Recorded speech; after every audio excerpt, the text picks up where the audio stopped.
G'day guys, welcome back to another episode of the Pumped On Property Show. Now today I've got a special expert guest, Matt. Welcome back, mate. Yeah, pleasure. For anyone that hasn't already seen it, Matt shares his story of how he doubled his money in the last GFC in a previous podcast we did. He talks about some of his properties. It was sort of funny doing that vid with you because it was sort of like, oh yeah, I did this, and yeah, last year I forgot that I did 5 other properties and it just kept rolling out. Yeah. But in today's video, Matt and I are going to get super deep into this concept of how to buy an investment property in your self-managed super fund.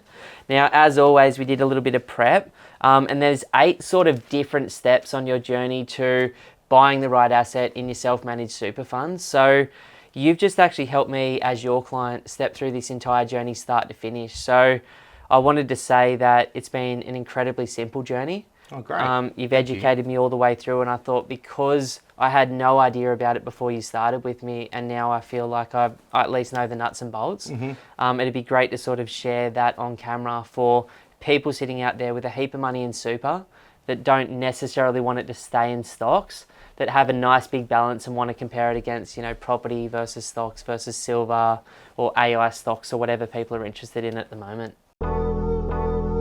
It was all a dream.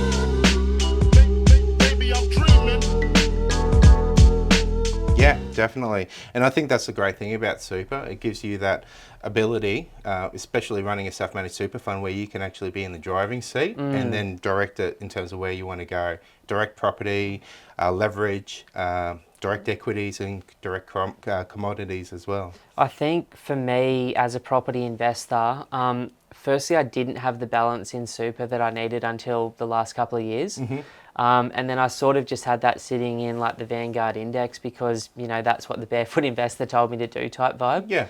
And then I kind of got to a point where it's like, well, I'm sitting in $500,000 in super and I'm a property guy and I want to go leverage my returns. So that was the big rock.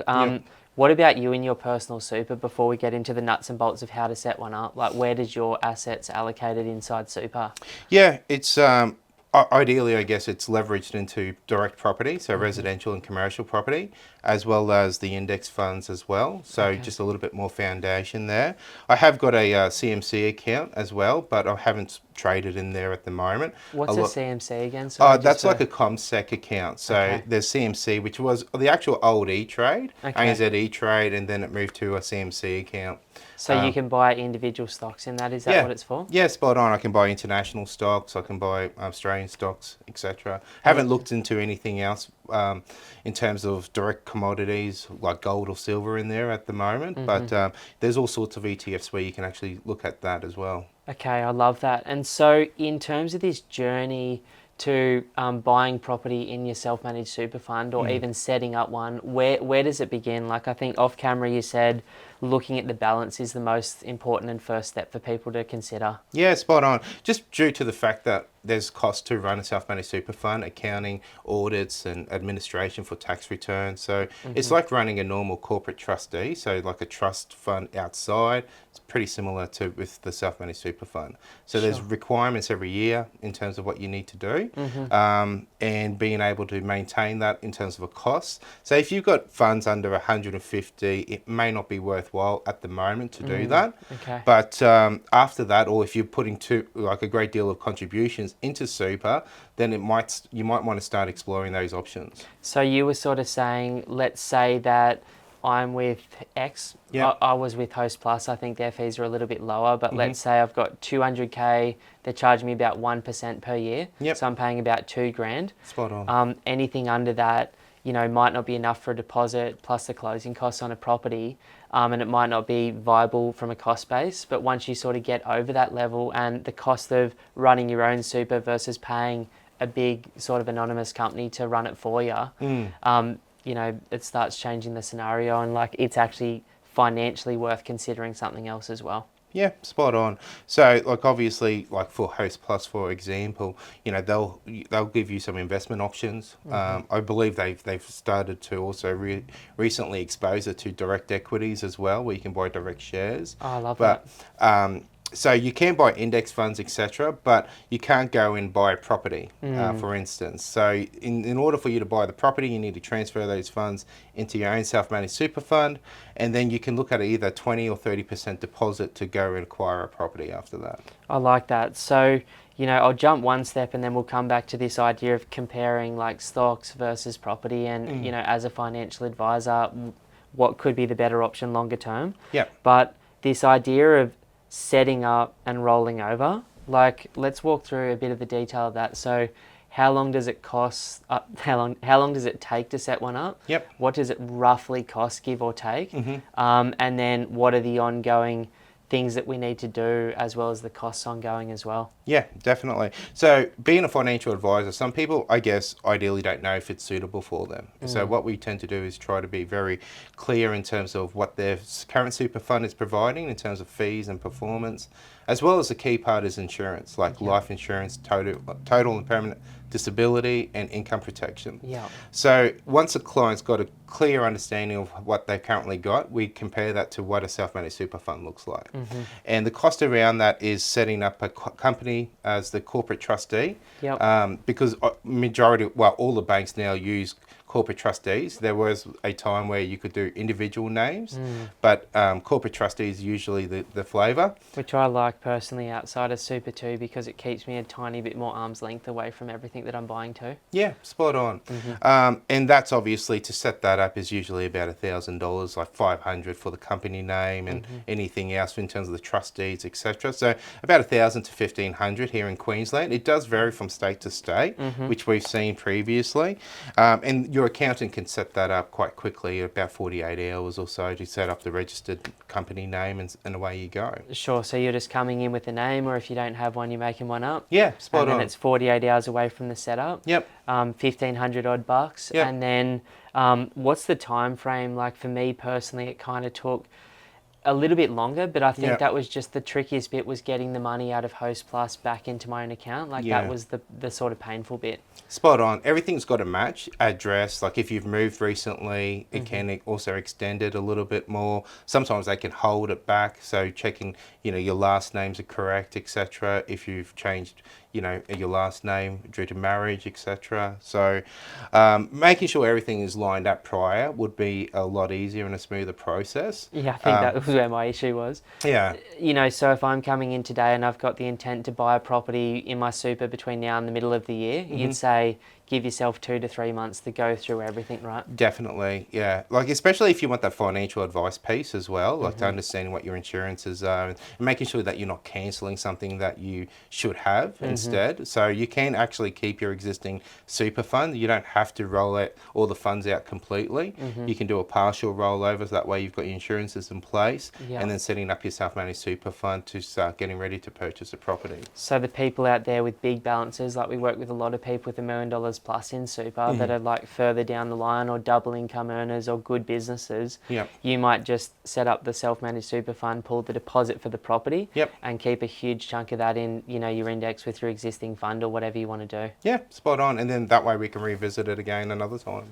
Okay, cool. And then what about ongoing on an annual basis? Like there is the audits the Australian government gets the accountants to do. What are the ongoing costs roughly per year? Like I know that's more the other part of your business, like probably, do you guys do that ongoing work, or is it more the accountant side that you partner with? Yeah, look, there's two parts to it. There's the financial advice where you become an ongoing client and we give you, reviews annually in terms of what your super's doing, where your investments are going. And then there's also the accounting and administration side and the audit side as well. So there are 3 components to it all. Depending if you end up coming on board as a financial advisor client, then that's a fee. Usually that would range from about $3,000 to up to $10,000 per annum, depending on the complexity. And that's a deep review of your position and constantly moving the market to get to where you want to be sooner. Spot on. So if we're looking at assets and allocation, looking at strategies of direct equities or direct, SMAs, which we use a great deal of as well under the premium platform. Or and then talking about how much money you want to put into the property, how you structure the loan accordingly as well. Yeah. Then the accounting side is just a matter of just like you usually do with a company, is completing your tax return. So what's all the income, what's all the expenses, Yeah. and handing that over to the accountant so they can do the tax return. Is there negative gearing benefits inside super for a property? Like, let's say you just help me buy a $1.2 million place. It's renting for $700 a week. There's going to be a loss there. Like, is there a tax benefit that gets paid straight back to the super fund at the end of financial year? Yeah, spot on. It works exactly like if it was outside of super. That's amazing. The only thing is inside super, it's a 15% tax, as long as your obviously taxable income plus super contributions are under that $250,000, which we spoke about. So before I get into looking at cash flow for the asset that you decide to buy, when we look at the comparison, like you're a stock trader, you have been for 20 plus years. You're also a property investor that's been buying property for 25 plus years. Yep. You've ran multiple incredible businesses over that time as well. You're as active and like you were up at 2 o'clock last night, right, trading? Yeah. Just for fun, because it's like, it's good. It's my body clock at the moment. I get up and I look at the time. I'm like, oh, it's open. The American market's open. It's go time. We're talking about trickiness of getting back to sleep post making 15% overnight. Yeah. The emotions are hard to kind of keep during that time where you want to get some rest eye. So you moved to siesta. You've just got like a little cot in the office now, and it's just like your 1 to 3 p.m. is like meeting. No, I'm just joking. No. To be honest, like when I have the 3 p.m., 4 p.m., it's been a little bit of a struggle recently. But I'll try to push through it. If we're not going out for mezzy and a beer, then I don't know. No, I'm just joking. So with the comparison, you've been doing both for a long time. There's pros and cons. The clear pro for property from my perspective is simply leverage without a margin callback. Yes. Why else do you do property over stocks? Yeah, it's a really good question because, it's like what is the most people tend to invest in from what you've seen and are used to. Everyone's kind 100% property in this country. So it's very straightforward. People relate to it, and it gives them that peace of mind. They can see it and the stability. And I guess what a better way to have your nest egg for retirement, to have that level of investment there as well. But the great thing about it is making sure that you can utilize it accordingly. Obviously seeing the experts like yourself about what areas are performing really well, because it also exposes you to further risks too. So you want to make sure A, you're selecting the right property, B, that you've leveraged enough in it so it's looking after itself. That's my key thing around setting up the super fund, because if you pay that property off, you can't take that money back out. There's different rules. You can't do equity in the self-managed super fund. You can't do redraw, for instance. So you want to make sure you set it up accordingly. You're in it. But you can buy a property for $500K, sell it for $1 million. Yes. And then go split that into 2 or 3 more deposits theoretically, right, with no problems. It's just you can't redraw the equity like you can outside of super and go buy again. Spot on. So for instance, with our journey, we had we had a bit of a dip with our initial self-managed super fund, because we bought a commercial property in a partnership, and that didn't go very well. Partnership or the property, or a bit of both? Bit of both. Because there was a partnership in buying this property, you just got to go with the flow and just say, look, let's just get out of it. So that was a lesson learned at the time. We were pretty young at that time.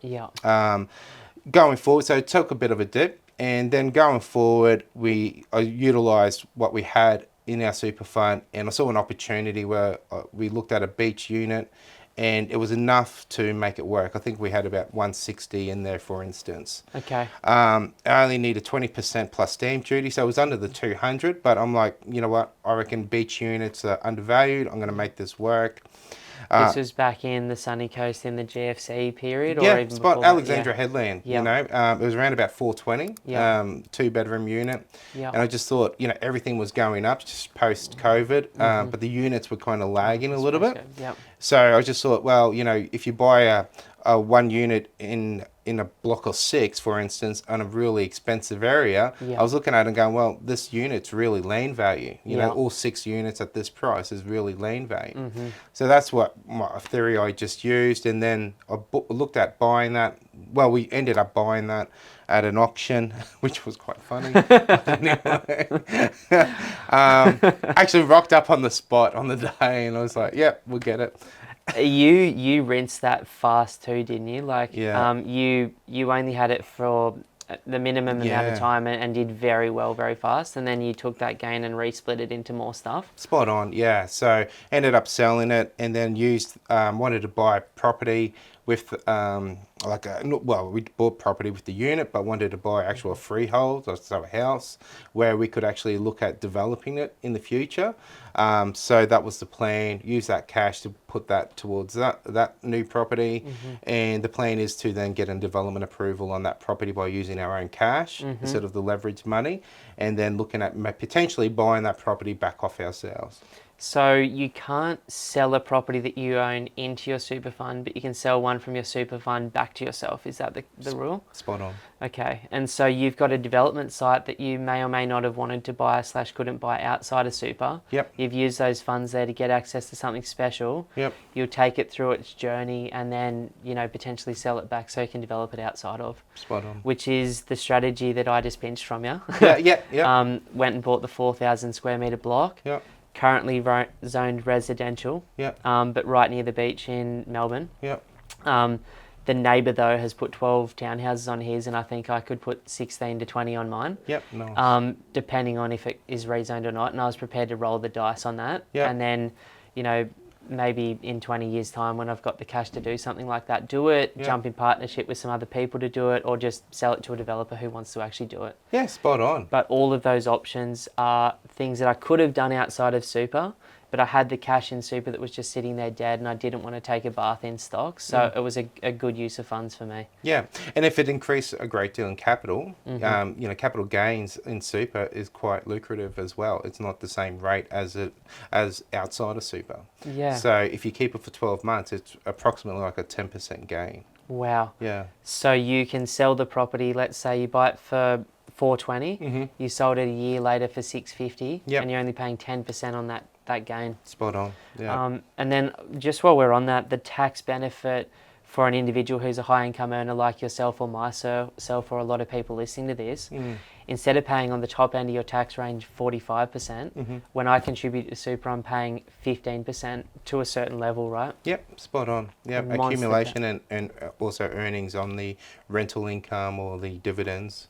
Okay. Yep. So you can not just have your boss or your business put a little bit of money into super, like the minimum requirement, but you can also top that up to the level of about 32.5 grand per year or something like that at the moment. It's always tends to change, but spot on. It's just going up, right? Yeah, spot on. So, and that would be you and your wife. Yes. Yeah. Okay. And then you can also, if your super balance is under 500, they have brought in a rule, the bring forward for 5 years rule, the carry forward for 5 years. So you look at the last 5 years of how much super you've actually contributed in terms of getting that 15% tax deduction, and you're able to actually put some further funds in. So say for instance, if you sold a property and you got extra capital gains tax or your taxable income's a lot higher that year, you can look at utilising that towards putting it in super. The only catch is that you got to make sure that it's under 250, or otherwise the tax rate goes up to 30%.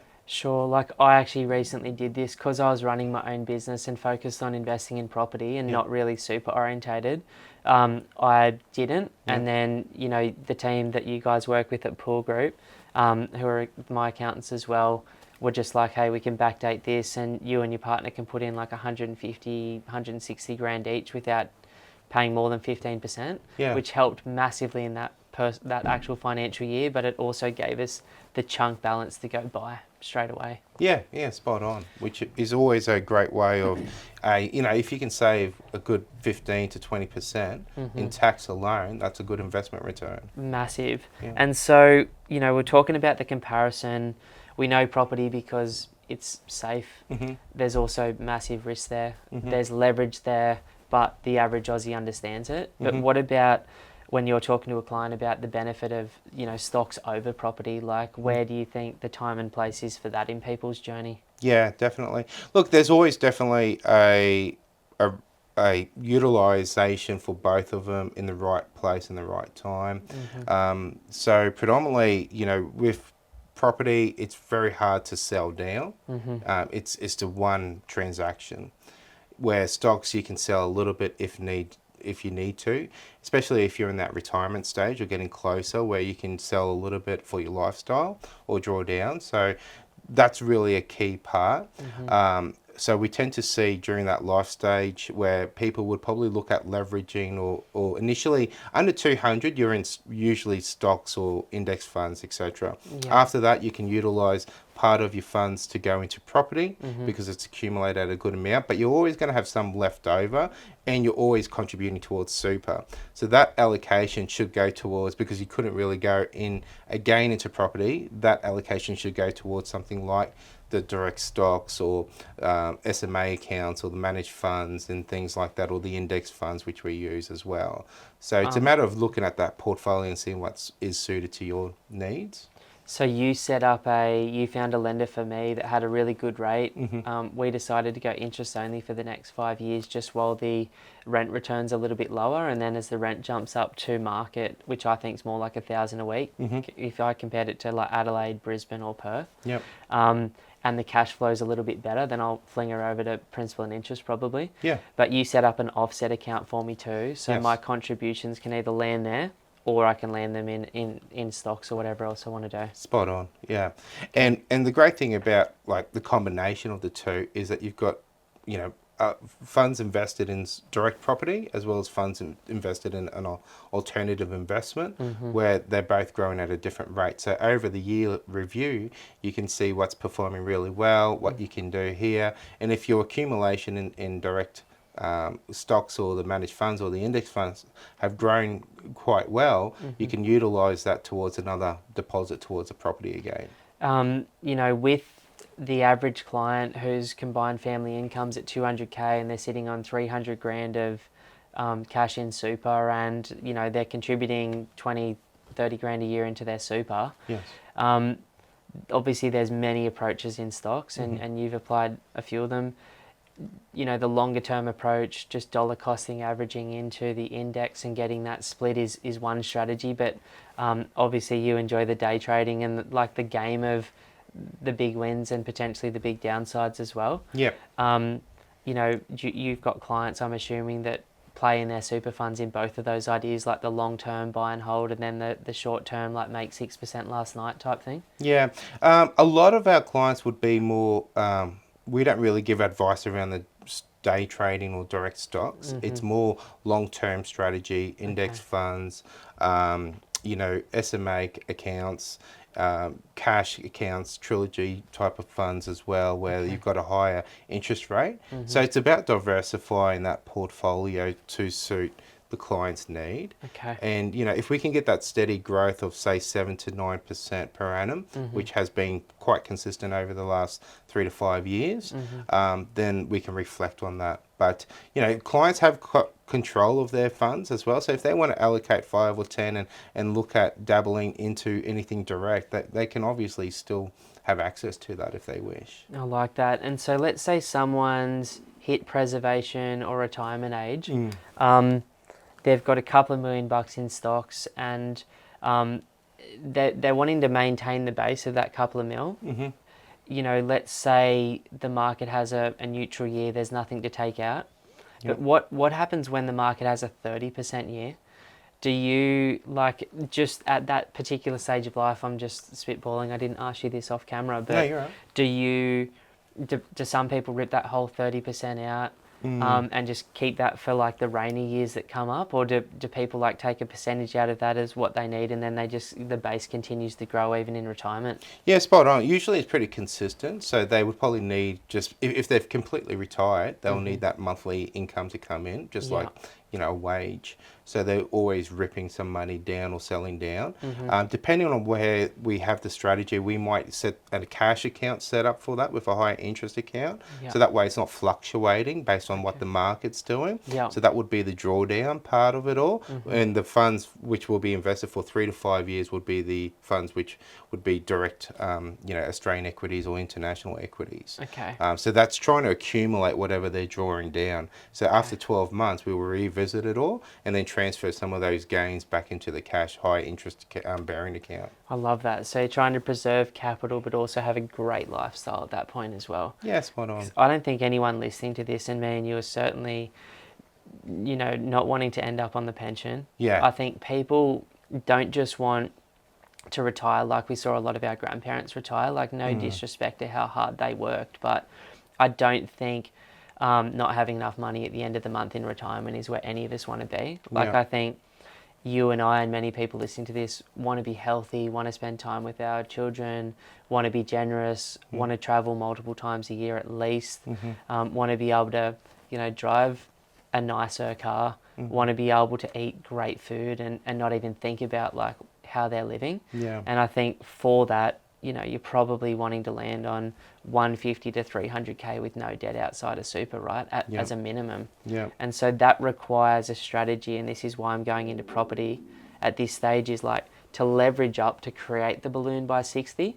I kind of need to get above average returns, which, even if stocks perform better than property, with the leverage I can get in property, I should be wealthier in 20 years because of it. Yeah, spot on. Yeah, and that's the thing. Like if you've got a strategy where you can pay it off in 20 years, so say for example if you're 40, want to retire at 60, you've got 20 years, you can buy a property which you believe is going to grow in value and then pay that off over that period of time, knowing that in 20 years you're going to have that property paid off and give you an income. And if I wanted to sell that at preservation retirement age, like let's say I've bought it for 1.2, in 20 years it's worth 2.5. Yes. I own it debt free because I've just chipped away P&I. What tax event might that trigger at that age if I'm retired? Yeah, zero. So if you transfer it after the age of 60 into your pension fund and decide to sell it, 0% on the rental income and 0% on the actual capital gains. Obviously, there's thresholds and caps as well, which we won't go into a great deal, but They'll always be changing, right? Yeah, spot on. But yeah, zero. Incredible. That's exciting, and that's Yeah. a big part of it. So even if I can get myself to 2 properties in super through your support, Yep. One for me, one for Lisa, it'll probably be under the threshold at that point in the future. Yep. Effectively, we sell them $2.5 million each, and on that day put $5 million tax-free cash in the bank. Yeah, spot on. Obviously, Yeah. the threshold's below that, but we Yeah. don't need to talk that Yeah, today. and then if you invested in other markets as well, you can rely on the income of that and sell down accordingly as well. So it's still invested potentially. So the fourth thing that I want to talk about in terms of this idea of how to use your super to buy an investment is something that you said, which is cash flow. Yes. So one of the fears that a lot of people that I talk to have, myself included, before we ran the numbers was, I buy the property, I put down the deposit, it's a high value property, like $700K, $1 million, whatever people want to buy, Yep. or $400K if that's what you need to do. Mm-hmm. But there's a cash flow shortfall because the rates are tiny little bit higher. Yes. I'm actually surprised how close to normal rates it is now. Yeah, It used to be they are worse. closing the gap. But I've got this cash flow shortfall on a weekly basis because the property's a bit negatively geared. Yes. How does that work in super on a week-to-week basis to manage your cash flow? Yep. Um, Well, we like to kind of at least have a buffer in there. So, Yeah. You would just be able to work it out where it might be 20 grand or 50 grand in there where the repayments will come out. But then we want to see that accumulated each year as well over a period of time, either be employer contributions or investments in terms of direct equities once again or So other. the safety net is always you're putting in money through your employer or Yep. you're contributing on top of that, but there's an extra balloon in there which gives you the don't worry about it, which all Yeah. investors, should hopefully have outside of super too. Spot on. It's just a peace of mind having that liquidity. If you don't have that, then it's a matter of working out a strategy of where you can accumulate that quicker, so that way you can be at a position where you can feel a little bit more comfortable. You mentioned something about the last 5 years and this carry forward idea. Yes. How does someone come to you, and how do you review if there's something there that they haven't accessed yet or not? Yeah, usually it's in their ATO portals as well. So either talk to your accountant, but you can actually bring it up in the last 5 years, what amount you've put into super concessionally to get that discount tax rate, and then obviously see what we can utilise. Now it's a rolling 5 years, so when you use it 1 year, it then brings it down to 4 years. So and there's also certain rules in terms of the cap of 250,000. So it's a matter of making sure that we have a look at the strategy as well, and then that way we can utilise some funds outside of super to maximise that into super to get you to that level where you can then accumulate a deposit to purchase a property. And that could be you've sold a business, you've got a huge bonus at work at the top end of the threshold, you've had a couple of really good years of savings, you've sold a property.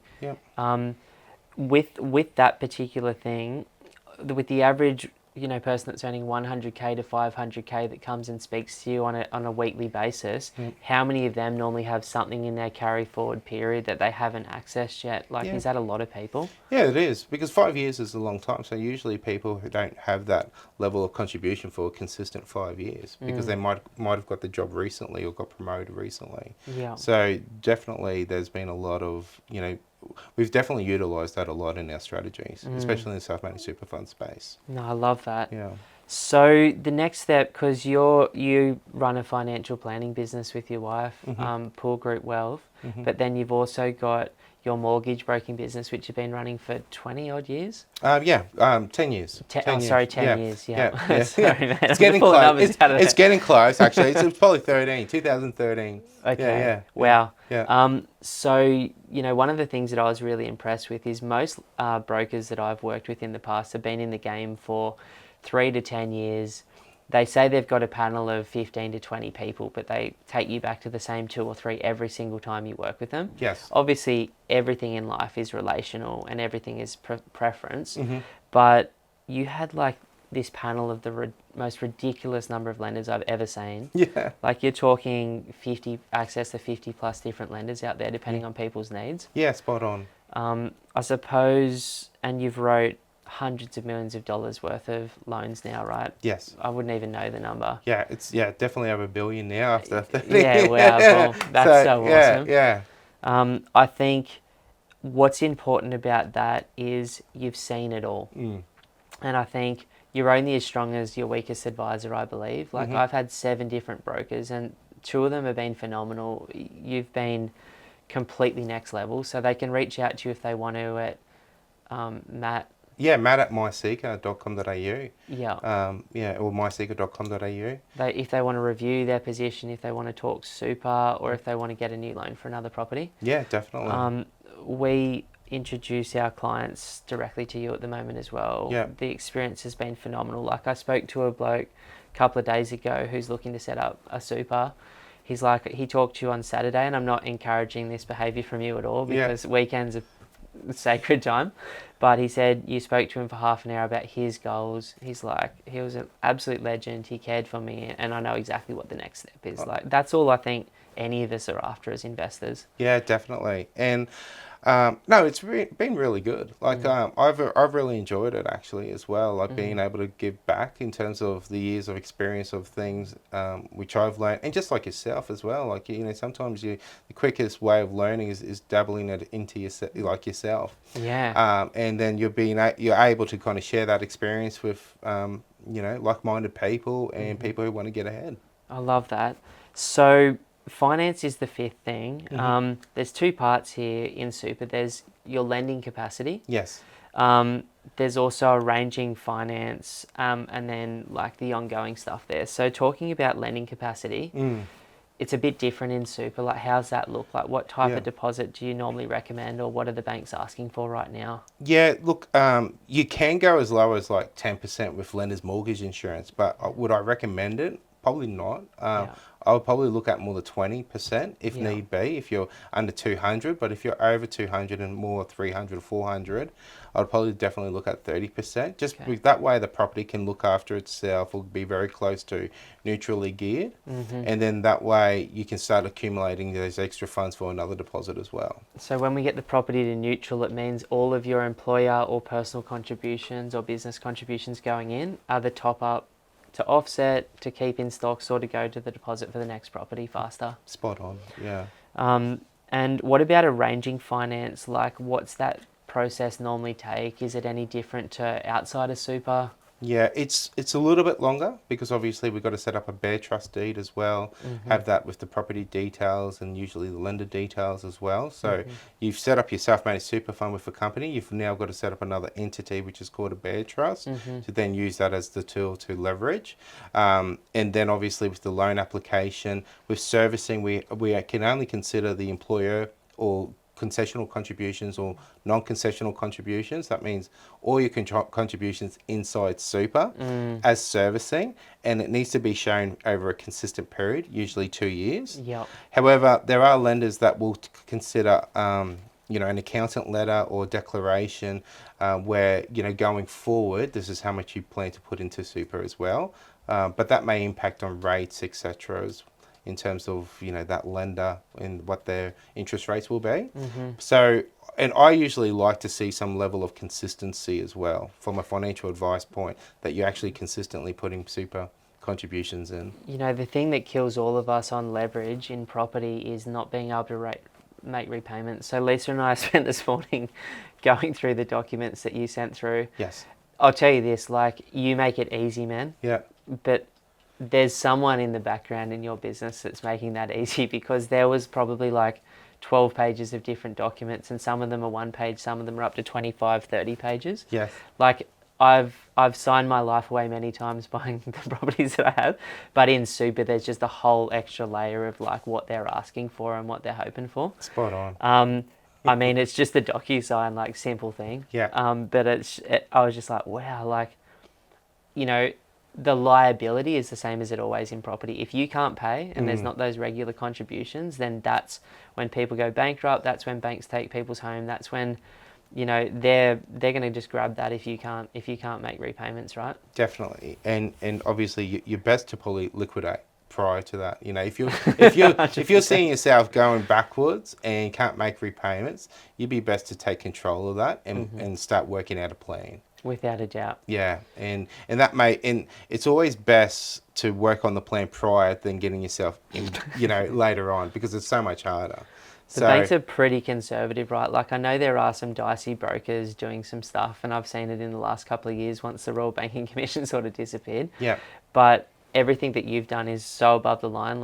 You encouraged me to put down a larger deposit, which I was super grateful for with my risk profile, and everything has just been worst case scenario mapped, which I think the benefit of not just being a broker but a financial advisor and forecasting future is just powerful. Yeah, definitely. The last thing I want to do is have a conversation with someone going backwards.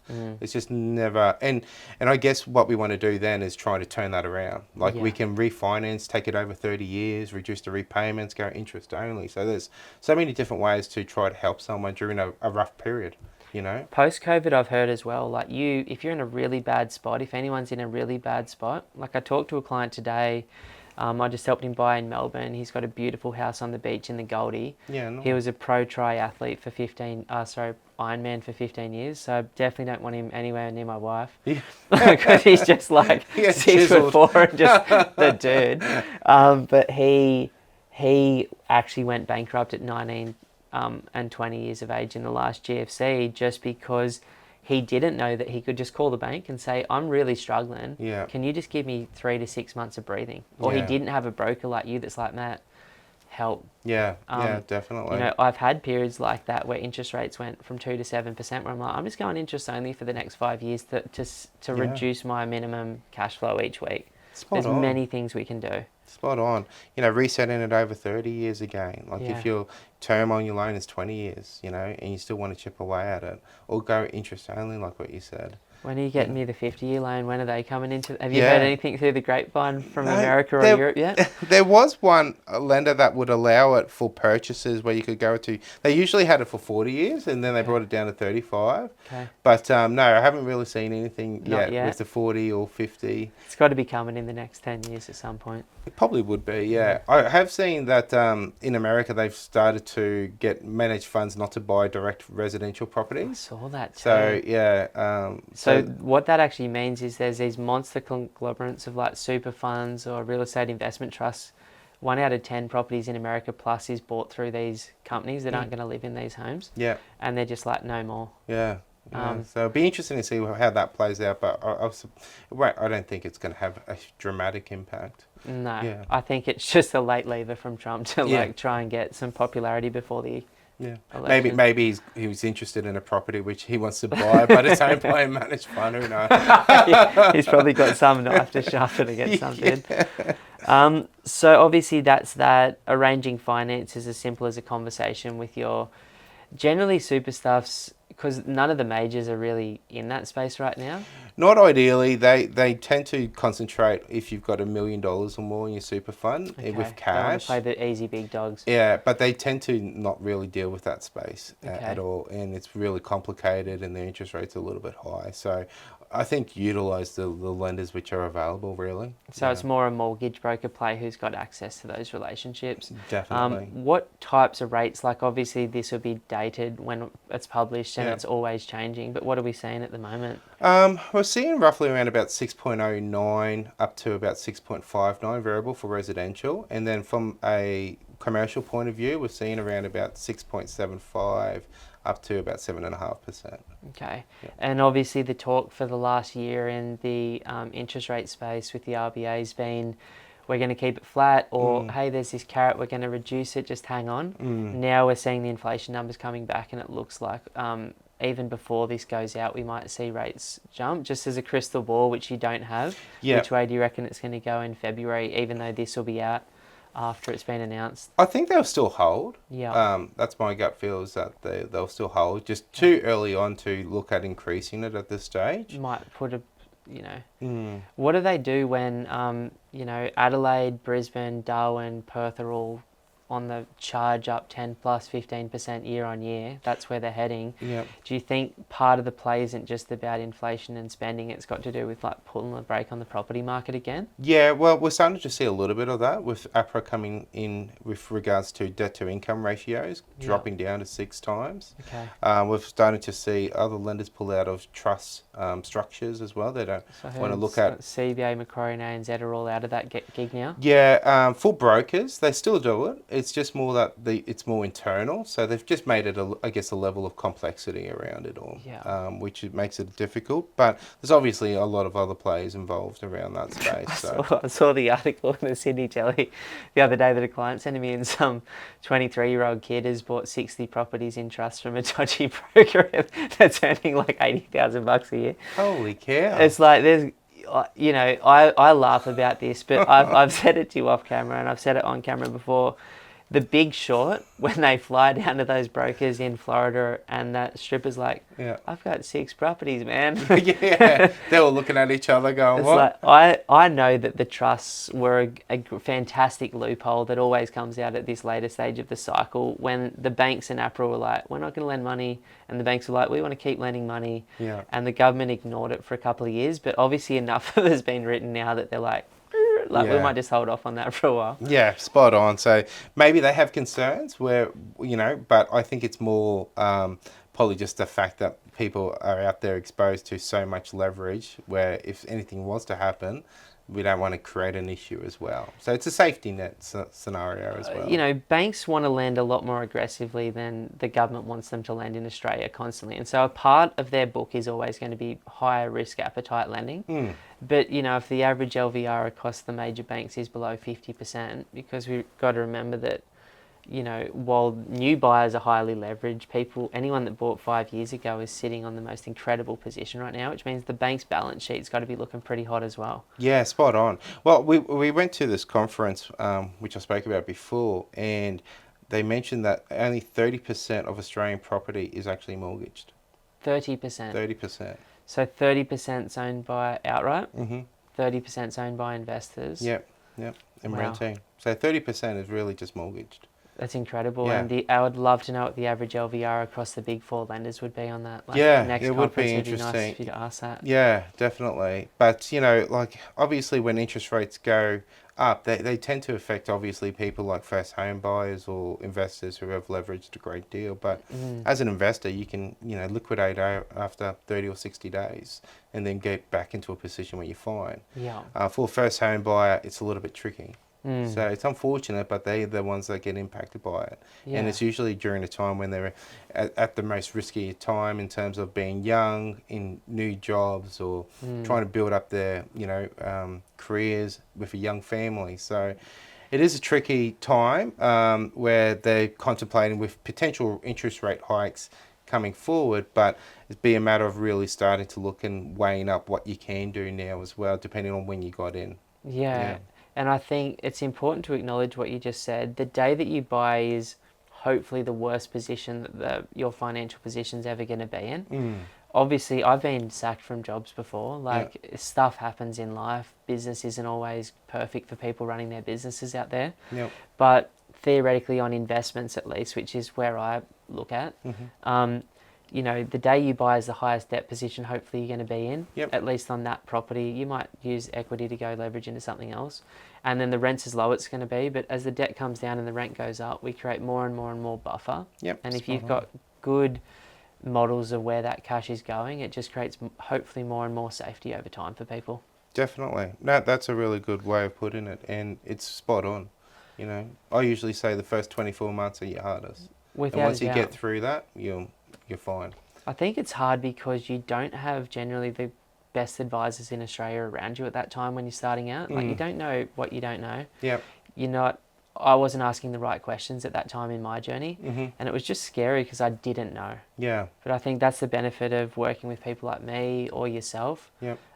that have just gone through it like thousands and thousands of times now. It's like, well, this is just a process, and while it might be your first time, it's my 6,000th time or whatever it ends up being, you know. Yeah, and that's right. And the good thing, like, you know, we're talking about potential interest rate hikes, but the good thing on the flip side of that, it means that we're also got a really strong economy, and that property prices are going up. So on the flip side, it's actually a good thing. Yeah, I would choose a 20% growth year or a 7% growth year over the minus 15 I got in COVID or back in 2020, 15, 16 at one point. That's right. Like, you know, 0.5% of an increase in rates, yes, it's going to cost you more, but if you get 10% growth on a, you know, $1 million property or $500,000 property, well, I'd rather the growth. Without a doubt, every day of every week. Yeah, and it might be a little bit of a hurt because it's 0.5 and it's going to cost you, but over the long period of time, you've just gained a 50, 100 grand. Inflation is phenomenal for Australian property, as we know from the history of it. Yeah. How many people do you reckon that you talk to each month are sitting out there with rates way higher than they should be just because they haven't looked into it? Like,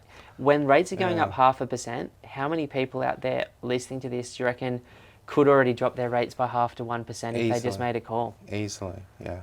Easily. Like, there's just a lot of people that just don't bother with it, you know, and I don't know what the reason might be, but it could be as simple as contacting your bank and saying, look, I'm going to move somewhere else, and what's the best rate you can give me, as an initial discussion. Yeah. And just looking at it. Or we have access to broker portals too, where we can just get your account number, go into the system and just get 1% off. That's incredible. But yeah, I've seen 1% off straight away, off the bat. Incredible. Yeah. And I've heard that even if you can't negotiate it, because they're not going to give you it if they think they can keep you without doing it. Yeah. Sometimes I've heard even you guys sending in the one-page discharge form freaks them out. It gets escalated, and then you get the call. Is there anything we can do to keep your business? Yeah, you can like beat this price. Yeah, done. spot on. You know, you can do there's a big feint there. Like, you don't actually have to be prepared to leave. Yeah, that's right. It's not, once you hand in that form, you don't have to fulfill it. Yeah. You know, 100%. like you go, no, I'm not changing. Like a dummy pass in footy. It's like, yeah. We weren't going anywhere, man. But spot on. But, you know, sometimes you just got to do that, don't you? Yeah. And it's almost with everything. Electricity, you know, looking at across the board. There's so many, things you can look at and save during this time when interest rates are going up. Best to look at your rates, best to look at, your electricity, across the board, insurances, My Pier 33 bar spend when I'm out there with you buying $300 cocktail rounds. that, It's like, just get the verb instead. yeah, no, get your rep in, get your rep in. Say, look, we've got a business meeting with the rep and use a corporate credit card. Look, you're the financial advisor.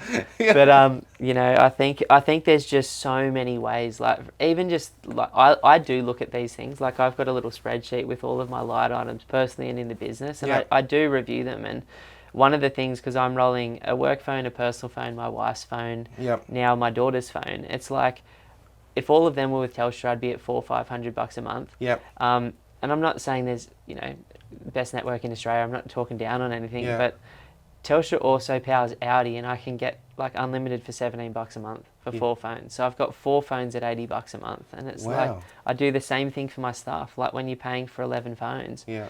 $1,100 a month versus 150, Yeah. 200. Like they're all little things, but they go a long way to what's most important to me, which is ultimately financial freedom Yep. and increasing serviceability. Yep. And even as the income goes up, I still keep tight on some of those things because it's just a habit from when I was earning 80K, and every time I talk to someone like you, they're like, no, you can't borrow more money. Well, how can I Yeah. earn more, save more, Yeah. reduce expenses? Spot on. Yeah, definitely.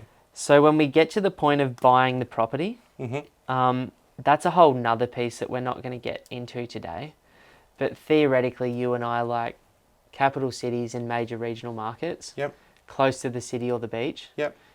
We both like properties with upside, whether that's either reno, for me, granny flats, Yep. for you, duplexes, or for both of us, even something bigger. Mm-hmm. The right market or the right suburb at the right time. Yep. So we've got very different approaches to that, like all investors have. Yep. But ultimately, it's seeing something that other people don't. So let's say I just bought Geelong, something that hasn't been rezoned yet, but I think could be. That's unique because of its market timing, its land size, and its potential rezoning. Yes. Where you just got early access to the council changes on the Sunshine Coast, the draft Newtown plan. Yes. Year and a half, 2 years before, you went shit. Yeah. Went and grabbed a bunch of sites, and so it's like, okay, the Sunny Coast has done 150% in the last 10 years, and Geelong's done 25%. Yep. But these particular properties on the Sunny Coast could easily double or triple again because of the rezoning change that 99% of Sunny Coasters have no idea is coming. Yeah, spot on. So, we've got a property which is currently 15 metres high, and the new draft plan's looking at boosting it up to 28 metres. So from a development point of view, 2-3 stories on top yeah, of what well, it already did. that's about 5, I think. Wow. Yeah, 5 stories. And more. that's all cream, right? Yeah. So from a developer point of view, that's more lucrative if Yeah. they're going to develop something there, and that's instantly tends to increase the capital value. Yeah.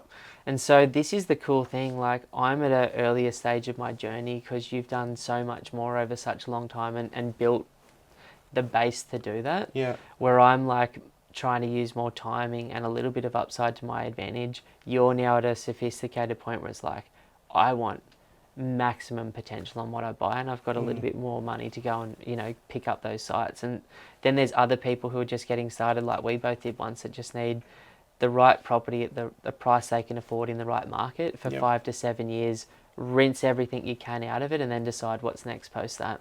Yep. Yeah, definitely. I think it just really just depends on I think what you do with your clients and how you look not just in this particular area but all across Australia and comparing it. I think there's huge value in that as well, and it's something which I would personally like to explore as well. Yeah. Just got to look at liquidating. At max leverage now that this trust hole shut down. Yeah. So once I got some extra funds, I'll definitely be having a chat. But you've got to, mate, and make another 40K. Yeah, that's right. A couple of sleepless nights coming out. But just a matter of really, like what you said, in terms of, the strategy there in capital cities and what's, I think it's also, what is the outcome, what's the end result of this property? Sometimes it might tick all the right boxes because you're going to live there, or, it's a growing area. But you've just got to look at who you're passing that property on to. What's the next stage of that property? I just wanted to share my own experience with this, and I'd love to get your take on it too, because I think the investor that you started off is no longer here. Like, I heard this the most insane version of this, just to like be right out there, that I've ever heard. There was a Buddhist monk called Thich Nhat Hanh, recently died, but he won the Nobel Peace Prize, like as influential as the Dalai Lama, almost, like in bringing Buddhism to the Western world recently. He there was he's wrote a lot of books. Like, I've read a few of them, and they're really good around mindfulness and just simplifying life. As someone with a busy mind, like, I often need to slow the fuck down. Like, just settle, bro. Have a good sleep. Exactly, man. And I get excited, man. Same as you about stuff. It's like, shiny thing. I want to learn everything I can about it. It's like, oh sheesh, comes in many forms. But he was there was a room full of people who was promoting the book, and this guy came out and he's like, 35 years ago you wrote this book and you said this thing, and he just flat out said to this French journalist, he's like, no I didn't.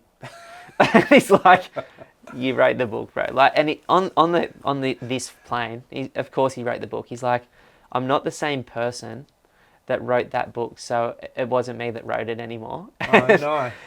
I'm like, that's the most abstract way of saying what I'm trying to say. Like, obviously that is cuckoo spiritual. Like, he's the same dude, but it's like, we're not the same person. We're not the same person that stands in the beach because it's a different beach the next time we're in the water. But as an investor, at 22, I wrote, by 30, in my little journal, I'd like 30 grand a year. Because at uni, that covered all of my expenses and living, and $100 at Fridays every Friday, Saturday. That's not the same person. Man, that guy spends like. That's not the same. Don't go to Greece with me for a week.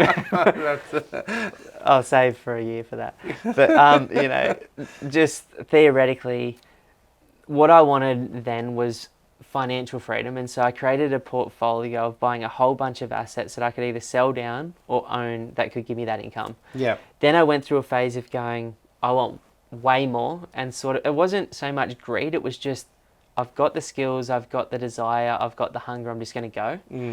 And then I got to a point where I sort of had a bit of a mental breakdown, to be honest with you, where I just was doing too much at one time for too long. And 100 hours a week is okay, but not for like 3-4 years in straight for me. Like, I found that for myself. And I've heard that so many times as well. There's people like that can absolutely handle that. It's just sacrificed so many other things I love, like health and friends and family and mindful time, that I could do it, but it just burnt me out. And I see these guys online doing it, or like I hear how hard you push it sometimes, and I'm like, I just got nothing but respect for what's driving internally. And that's why I want to ask you the flip question. Then I got to a point where I'm like, okay, I'll own 3 houses outright and my own dream home. I have a whole bunch of other properties on the side that I just keep with high debt. I got to that point last year, 280 grand passive income from my properties, good business, home owned outright. And then I went, shit, this is actually a really horrible return on $5 million of property owned outright, getting a 1.5% in the hand return from the resi property. And I went, that dream has now again been popped with experience. I was so focused on it that I didn't look at the net return on those properties once I owned them outright. And now I've come back to residential property for me is about timing, holding, rinsing, and high leverage, and letting future me sell them off, either pay a lot of tax or wait till I'm at a point where I'm not paying a lot of tax and just have a big balloon to do something else with. And I'll figure out with you what that something else is at that time when I want to turn growth into cash flow and I'm not prepared to work anymore. But as we go through our journey, we learn more, we hopefully earn a little bit more, we get better advisors with different ideas, we get inspired by other people's decisions, we get turned off by other people's mistakes, and we learn from them. And I suppose like where I'm coming with all of that is like our journey changes over time. But the consistent thing is like using leverage through property. My dream now is a combination of a really high quality, simple life with really, really high quality, high performing assets. Mm-hmm. So I'm treating my investment life more like a pro athlete does a season. Yep. There's a pre-season where you get strong enough to not get destroyed on the field through the season. Mm-hmm. The season is about performance and consistently getting better and maintenance. Mm-hmm. Post-season, there's recovery. Yep. And then it all begins again. And it's like, when I'm buying, I'm all about buying. And then when I'm not buying, I'm completely switched off and I'm trying to compartmentalize. Yep. As someone that's been doing it for 25 years, what was your original goal? How has that changed, and what is it now? Because you're at a point now where it's like you're saying, need another deposit for another property. It's like your kids never need another property bought in your lifetime. But what inspires you to keep going? Because there's so many people on this that are like, oh man, just because you want to work 4 days a week doesn't mean I do. Just because you're happy with a certain level doesn't mean that, like the beautiful car that you just drove in. I said to you, there's like layers to this stuff, man. Yeah. How do you speak to those guys that were like you, that are still inspired as fuck, like we both are, that want to continue? How do you keep stoking the fire? I think having an end goal of where you want to be and trying to define what that is also rewarding for that purpose. Is that a vision or a dollar figure for you? And we don't have to both. talk what they are. No, both. Yeah, like I want a passive $500,000 of retirement income. Yeah. Which we can achieve that now if need be. So Yeah, we kind of technically, technically, if you wanted to. yeah, can kind of tick that box as such. But then I'm like, well, what is it then? And then I guess there's business goals which we want to set, you know, and there's development goals which we either will get to or may not get to. It's not like really. And that might be fun to do when you've got no business and more time or something. Yeah, and running a development is not easy too. That's a lot of stress and a lot of outlay. So the question is, it's there in my mind, but will I get there? I'm not going to be caught up if I'm not. But it's more of the fact that I hold a property with this end goal. I like to see it fulfilled, and that was that mothership I was talking about in the previous one. Or I could see what the value is and maybe pass it on at that time. How often do you reset this vision and these goals for the business, for your investments? Like yearly. 100%. Yeah, Start of each year, you know where you're going? Even consistently, quarterly, yeah. Like, sometimes now, like I might look at, is the mothership a great idea? Should I sell that? Should I get into something more liquid? I'm seeing some, great opportunities, and then sometimes I have to just take a moment and go, no, stick to the plan. Or it'd be a matter of, let's just sell everything, get this $500,000 passive income and just take things easier. But then it's like, no, let's just play it out and see how you travel. And so it's a matter of almost daily in a way. Like when I'm trading, I'm like, why am I doing this? Like what is the end result? And I said to Jolene, the end result really is if you see a good opportunity, it's also backing yourself and jumping into it as well. Yes. And I think that feeling of just doing that and just say, yes, I got that right, or no, and I didn't get that right, and then learning from it. So it's also like just increasing your knowledge and growth all the time. It's funny because like every single morning and afternoon, like I've just wrote a statement. It's like, it's the 31st of December, 2026, and I'm so grateful for. Yeah. And I list all, like, instead of writing goal, because I'm so binary, as you know, like I'm just so goal focused. That it's writing it reflectively. It's almost being thankful for it. It's also using some of that like hypnosis-y stuff to like wash through the current timeline. What you like pro athletes do it, where they shut their eyes, visualize their performance and what could happen, what could go wrong, how they could perform, and because the body's done it, their performance is better. I'm just using the same thing to reflect back and go, this is what I want. I'm so grateful it's already happened. Some of them are huge and uncomfortable. But as I'm doing it daily, it's like, it's just particular activating system, that focus system in the brain, that it's always looking to hang on to something. It's hanging on to things that are connected to my values. And it's simple things like it could be, I'm grateful that I spent the afternoons with my kids. I'm grateful that I spent the school holidays with my family. I'm grateful that my business did X.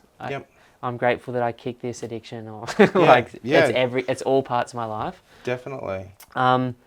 With what's changed, like if you were to talk to your 20-year-old self now in your mid-40s, what would you be saying to that dude? And how would you be looking at yourself through his eyes? Like, would you be stoked with everything that you've done and achieved? And is it further than you were thinking you would have gone? Or did you know you were going to get to this point? No, definitely further. Yeah. And, that decade in my 20s where we had 3 kids under 5 and then our 4th one when I was 30. So that 23 to 30 period was a really full-on period. Yeah. And looking back, I would say, you know, obviously I'm grateful for where, like, that grinding ability and not giving up is so crucial, because there are times where many times you look at it and go, why am I doing this once again? And even more so there than now, a lot more, because you're raising kids, you're not spending as much time with them.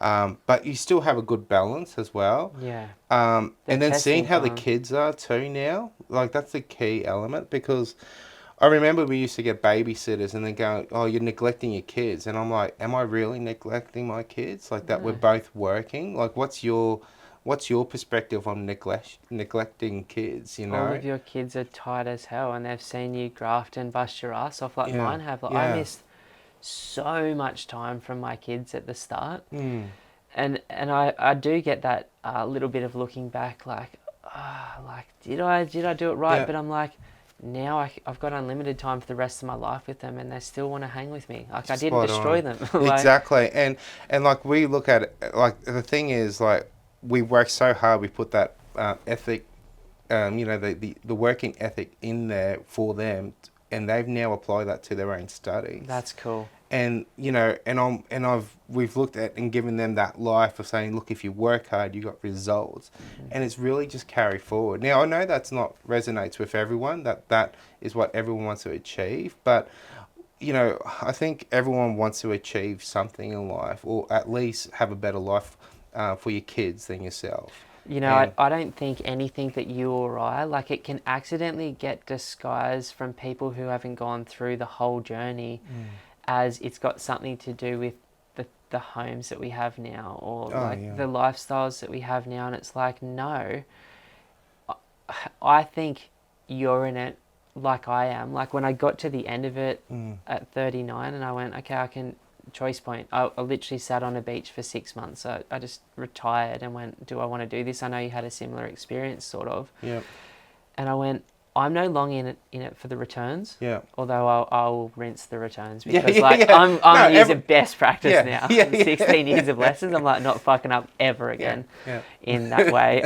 I'm looking at the numbers hard, and only the numbers, but I'm in the arena of my life. And I want to be in the game. Like, it's a full-on game. And once you get detached from being a player to just loving the game and sometimes playing in it, it's just joyful. It's like completely different. Like, you and I are obviously wired to this, and anyone listening to this still, of course you are. Of course you want to have a crack, but it's like, I probably lost too many of my values on my journey. And I'd say you don't have to completely fuck up your health or your headspace like I did, or just because you can work 16 hours a day maybe doesn't mean you should do it 7 days a week for 4 or 5 years in a row. Definitely. Like, there can be balance on the way. I struggle with balance, man. I don't know about you, but I work out, and until my back, obviously I had a collapsed disc and well, not a collapse, but a bulging disc there, and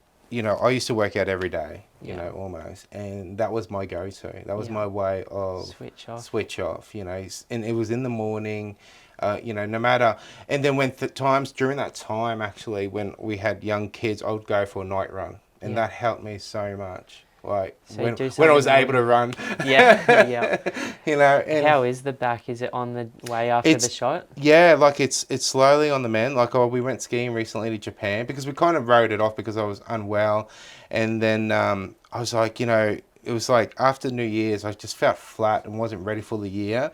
And I said to my wife, I said, we need to go to Japan, and I'm going to ski. Like, I'm just going to start this year skiing and resetting my mind and then I'm so glad I did it because it just refocused on the fact that I need to. It probably didn't help my waistline or my back actually because Couple of beers and yeah, banging yourself up. yeah. But it's got me motivated to look after myself again. There is a lifestyle that you can live if you are Yeah. in 80% of what you were would be enough to love skiing, right? Yeah, spot on, and just the environment and everything like that. So it's just good to have a healthy reset too. I love that.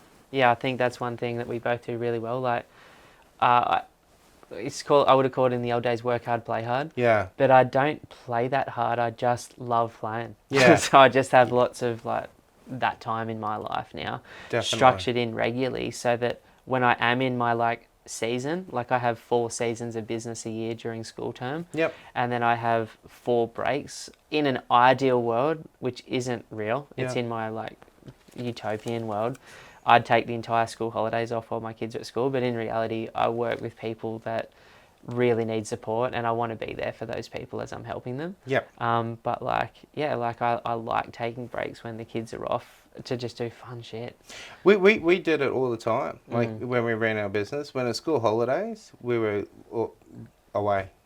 It's nice that your kids are older and now you can be away in non-school holidays when all Yeah. of the punters like me are out there like Yeah. blowing up the nice I've got spot. one more, like, so my daughter's in grade 12 and my other daughter's in grade 8, but she's like, oh, that's 5 years away. So I've already lined it up. I'm like, okay, 5 years away. And then we can, don't have to go through school periods. And even with my daughter who's in grade 12, because obviously it's an important time, even when she's finished, we could probably go, grade 8 and up to grade 10. You can rip them. Yeah, I rip them all the time. Yeah, pretty much. So I'm looking forward to that part. But I think, and at first, I look at it, and Jolene's auntie was really big on, she was a school teacher, and so when it was a school break, kids are going to go, and it could just be local trips. We used to do farm stays, and at first I was like, oh, geez, another holiday. And then, because when you're working and you're outlaying, you've got all these repayments and trying to build up your future. I really struggled with that when younger, because I was so ambitious. I just wanted to put everything in investing. You're taking time away from making the money, man. Yeah, and that's how I always looked at it. And my wife's like, no, that's family. And I always tend to struggle. I'm like, no, that could just buy me another property. Like, we could. Yeah. And that's probably what I would say, and come back to, what I would say to my old self is just take it easy and don't overthink it, and just stay, like, family is also very important, and to myself, and in raising those kids and seeing the results of it all. It's been that's been more rewarding than the property or investment portfolio, is seeing them. And that's probably also another key, that element that drives me, is seeing them now in the stage where they're going to build up their career. That's beautiful, hey. And it's like, I did the thing. Yeah. Have you, there's a show on Paramount, I think it's called Landman. Yeah. Have you seen it? Yeah, I've seen the first couple of episodes, and Jolene's not really into Lisa it, hated so it. It's a guy's show. I'm trying to get it. So either I've just got to break away and just watch it on my own, or I'll just, every now and then I'll go, hey, why don't we put that Landman back on? It just carries on, but there's this incredible scene where, like, the main guy is, his wife's struggling with his daughter going off to college. Yeah. And she's like, I'm struggling, like, I'm losing my baby. And he's like, that's what you fucking do. Yeah. You raise them, and then they leave you. Yeah. And it's like, that's job done. Like, seeing your kids crushing it at uni. Yeah. Like, or whatever they're going to do. It's just inspiring to be like, I created an eagle and they left the nest. Yeah. Yeah, I love it. Yeah. I've really, I'm all for it. And then they come back and, they're like, I'm doing this. And I'm like, mate, keep going. You're crushing it. Like, it must be beautiful. Yeah, it is. And that's been real rewarding, that side of it all. And I guess that's the thing.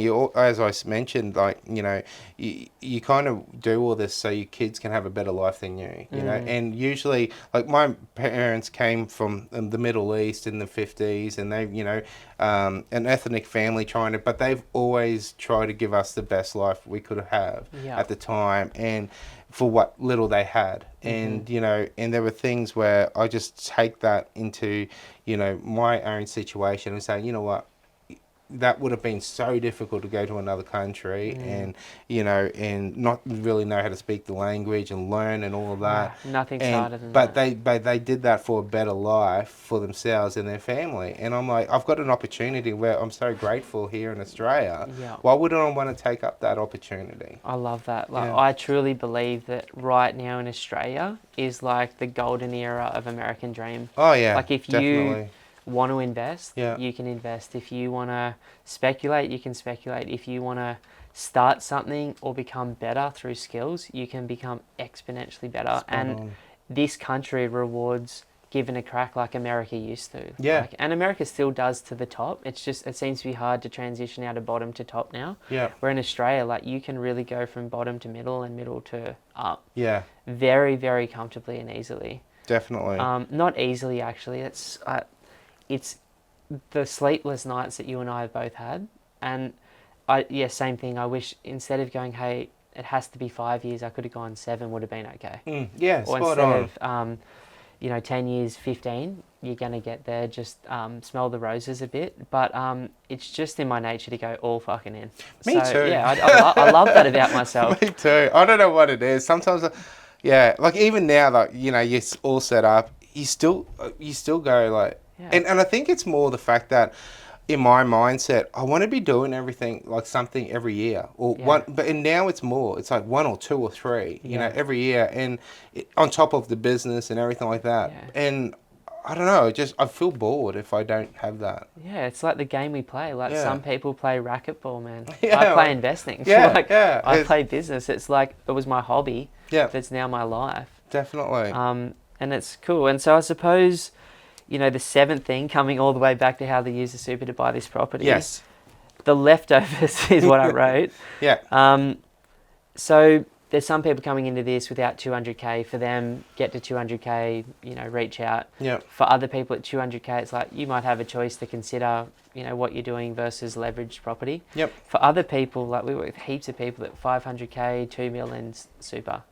Yeah. You might only need 200K, 300K that to go buy your epic Melbourne property before everyone gets on it, or your Sunny Coast development site that you sell back in the future. Ideas for people for just some loose diversification, like what are some of the things that the top 1% of your clients do with their $5 million, $10 million super balances? Yeah, it's a really good question. So, predominantly it would be, we do see a little bit of commercial property in that, well, a lot in terms of commercial property space. So talk to me about, I'm a resi guy, bought 700 million bucks of resi property. My goal upstairs on the whiteboard, which you might have seen, is $1 billion. So I love that you've already hit it so that I can keep grafting up a little bit. Yeah. But why did you start sliding into commercial out of resi? Because I know your journey was 20 years of resi before you hit that too. Just more the fact that with resi, if it's a good, with commercial, if it's a good commercial property, the tenant pays for everything. Yeah. So I really like the triple lease, triple net lease tenancy where they look after land tax and just everything. They cover everything. Yeah, and all I do get is a return. And it's a 3 to 5 year lease sometimes, Yeah. so you're getting... Yeah. What type of stuff have you bought in commercial? Like, what's the ideal commercial in your world? And I'm not in it at all. There's a great commercial buyer's agent called Rethink Property. Yep. They just helped one of my clients buy a $22 million commercial joint down in Redland Bay. They can go from 400K to 50 mil for people. Yep.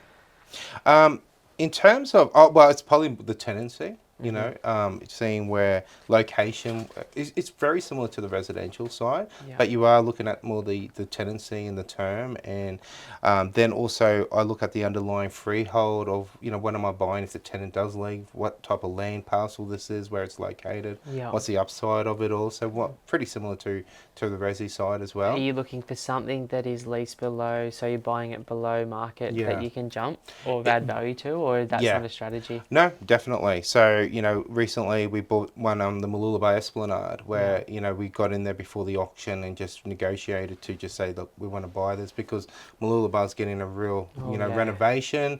And all I can see from there is more of this money getting pumped in, then that's just going to draw more people, which will draw in more rent increases over a period of time. I actually read back in 2008 to 2012, the most expensive street in Australia to rent on was Hastings Street in Noosa. Yeah. Second most was Mooloolaba Esplanade, and third was George Street in Sydney. Oh, wow. Like, it's actually crazy to think that's the value of Sunny Coast with 1 million visitors a year. Yeah, yeah, spot on. So, yeah, looking at, leases where you feel like they're undervalued, or opportunities where, if there was vacant and you've got a network of people where you could look at and feel comfortable that property can be rented out. Yeah. There's all sorts of different opportunities on the commercial space.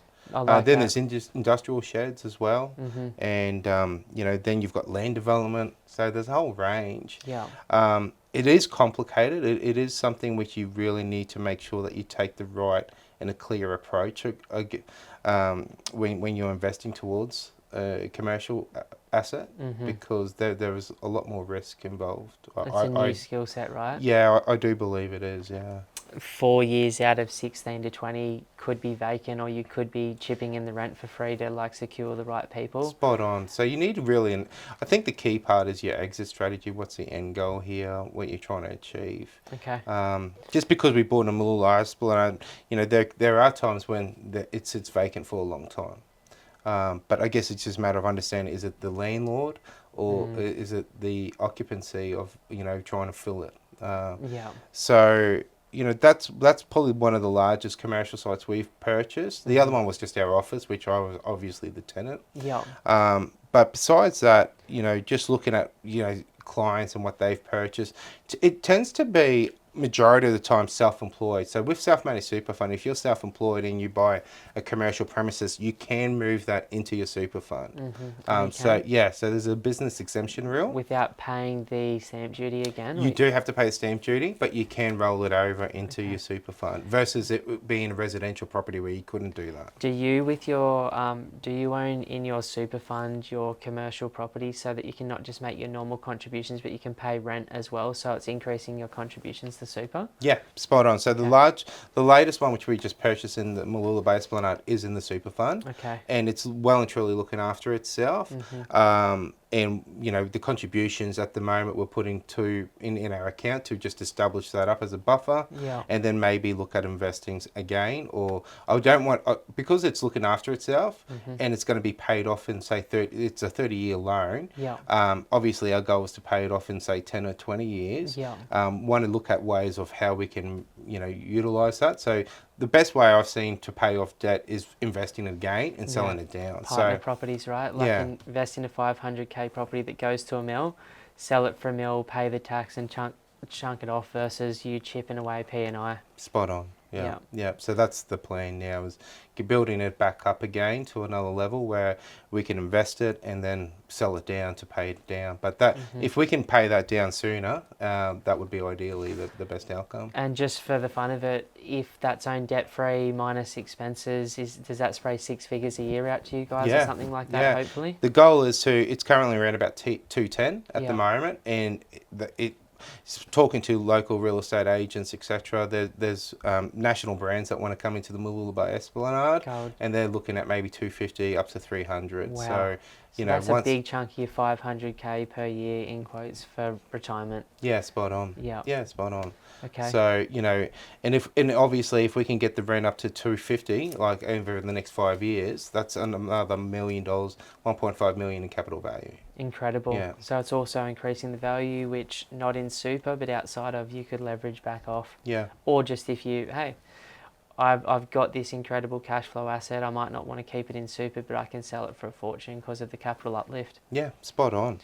So there's different ways to approach it, but I think, that gives a good stability. Then also on the flip side is also looking at opportunities in the market as well. So there's large portfolios where they're invested in, private equity or mortgage funds and things like that, where, developers, a large developer might want to raise, or syndicates where they might there'd be commercial property which might be 10, 15 million, where they'll send it out to investors who want to buy just $1 million worth or something like that. And we'll give you 11% per year for the 3 years while we've got used to that capital. Spot on. Because they can't get private like they can't get public finance, I suppose, or major banking finance. Yep.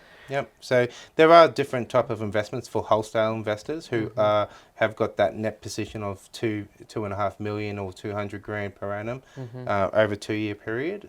So yeah, there's different types of investments. So that's what we tend to see with the higher end in terms of self-managed super funds, these different sophisticated type of investments. I like that. One of my clients at the moment in Melbourne runs one of those like family, like what do they call them? Like the family offices. Yep. So if there's a normal accountancy practice, a family office is like one family that's extremely wealthy, or a number of families will come together and have their own in-house accountancy practice. Okay, yep. I think these guys, it's $2 billion worth of families under management. Yep. And there's like, all they're constantly looking to do, these families, is seek value. And so one of the big things, they started doing their tax, but now it's like they buy their cars. Like they just want solutions, these people, and they're constantly looking for like, I need a place to put finance, and we can't find anything better than 4%. And so as soon as they can get safety, they've just got billions of dollars that they're constantly looking to redirect. And it's a pretty crazy concept, like just how much private money is in the world that most people, like I was in your office and I think someone in your team said, got this opportunity, 11 to 13% for the next 3 years. What is it? Oh, this private thing wants to build the equivalent of like a big Woolies shopping centre somewhere. Yeah. It's just like there's opportunities everywhere, right? Definitely, yeah. And it's all just that capital raising in terms of funding. So obviously you've got the stock market, which is just capital raising for these listed companies. And then you've got unlisted companies, which tend to do the same thing, but the market's a little bit closed and they're not as exposed. Yeah, so it's a who you know thing, right? Yeah, spot on. But the opportunity still be there. And obviously it comes with a level of risk, but then you look at the quality of people in there, the history and so on. Yeah. So, and it takes years to get to that level. You know, you can't just open up a brand and go, hey, I need to raise $10 million to do this development. People will be like, what's your experience? What have you done? Show us your portfolio. Yeah. So yeah, it's stepping stones towards that. I like that. So the 8th thing that I had here, and I'll just really briefly touch on this, the longer term and short term tax related benefits of super. So really, really briefly, talk to me about, if you said if we sell a property in super and you've held it for a year, it's 10% tax. Yep. If you put money up to a certain threshold into your super, it's capped at 15%. Yep. For you or your wife or your partner, whatever that looks like. Yep. If you sell a property after like retirement, up to a threshold, it could be tax-free. Tax-free. Yeah. Any other tax-related benefits in super? I would probably just say franking credits is another area. So if you know, as we explain that to everyone? franking credits is usually, so if you buy a company, say on the stock market here in Australia, it's only really in Australia, where say for example the banks, so let's use CBA for instance, they pay on their profits, they pay the tax already. So when they give you a dividend, it comes with a level of franking credits, which means that they've already paid, say for example, the 30% tax rate. Yeah. So in super, if your tax rate's 15% or after retirement 0, and you get a dividend, well, that 30% the actual CBA has paid will come back to you, especially after retirement. That's interesting. Because your tax rate's 0. Yeah. So you get that money back. Yeah, so that's what it's franking credits actually mean. So they've got credits regarding that return. So you've got $1 million, the stock market has a breakout year, makes 30%, you put 300 grand in the bank. Yep. And you effectively, get the benefit of that franking credit on that as well. Yeah, spot on. Okay. So you get the benefit on in that superannuation environment, the extra 15% or 30%, which that franking credit will come back. This is a no-brainer, but I'm going to ask it anyway. Like, what are the major benefits of? I think we've got pretty good at understanding, like, as a society, commodities, crypto, stocks, property, outside of super. Yes. Not in a heavily sophisticated way, but in like a mum and dad buy way. And then there's companies and trusts and all sorts of things you can do.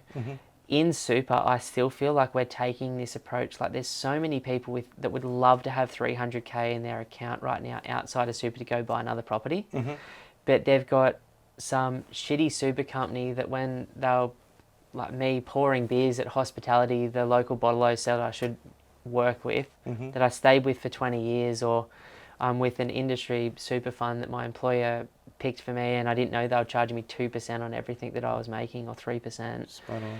And I'm like, I want to start not just treating super as like this thing that I'll have in retirement, Yeah. but this serious investment vehicle that I can get access to today to completely bring forward the life that I want in retirement earlier. Yep.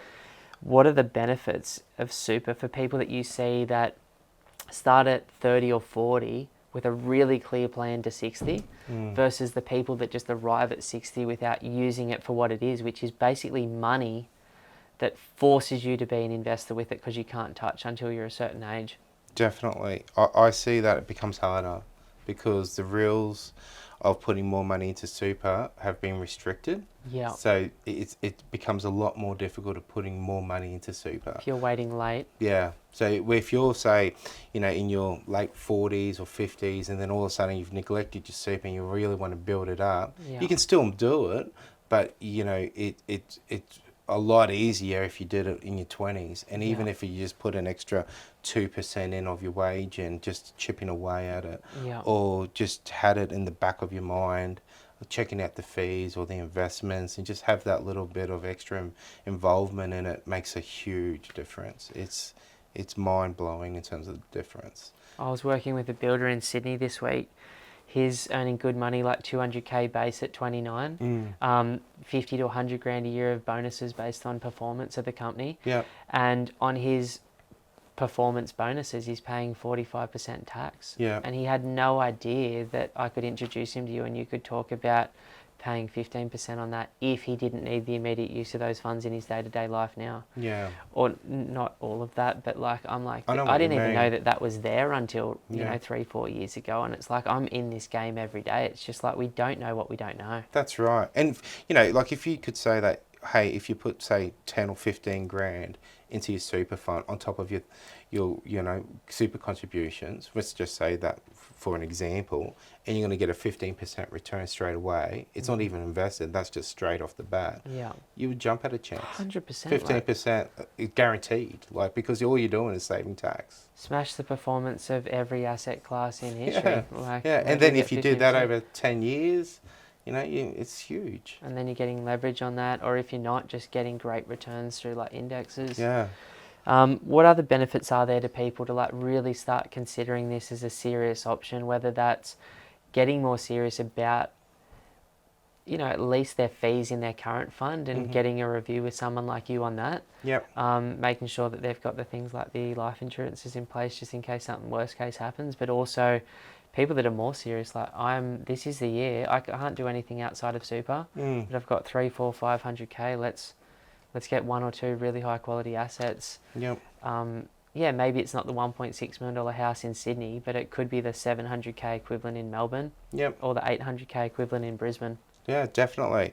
I would say, the sooner you can start accumulating those deposits for direct property, it's definitely worthwhile looking into that. And the growth that you get over a period of time, because, you can, you see a lot, there's a lot of talk about going overseas because this environment's 0% tax, or, but you're going over to another country, you're moving away from your family.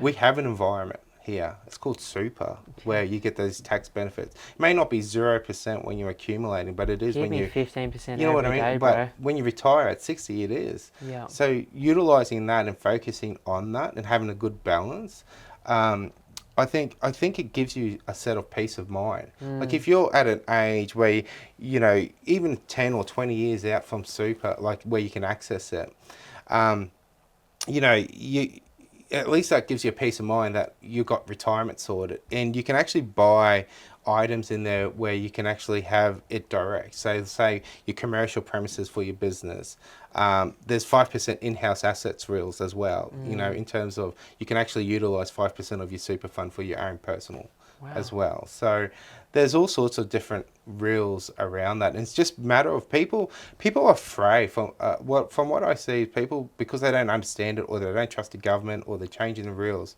people just can't be bothered. I want something now, and it's like if they can just learn and understand it a bit more and see how much it can benefit them each year, and just having that tax planning meeting prior to the end of financial year where you can go, okay, well, how much have I actually earned here?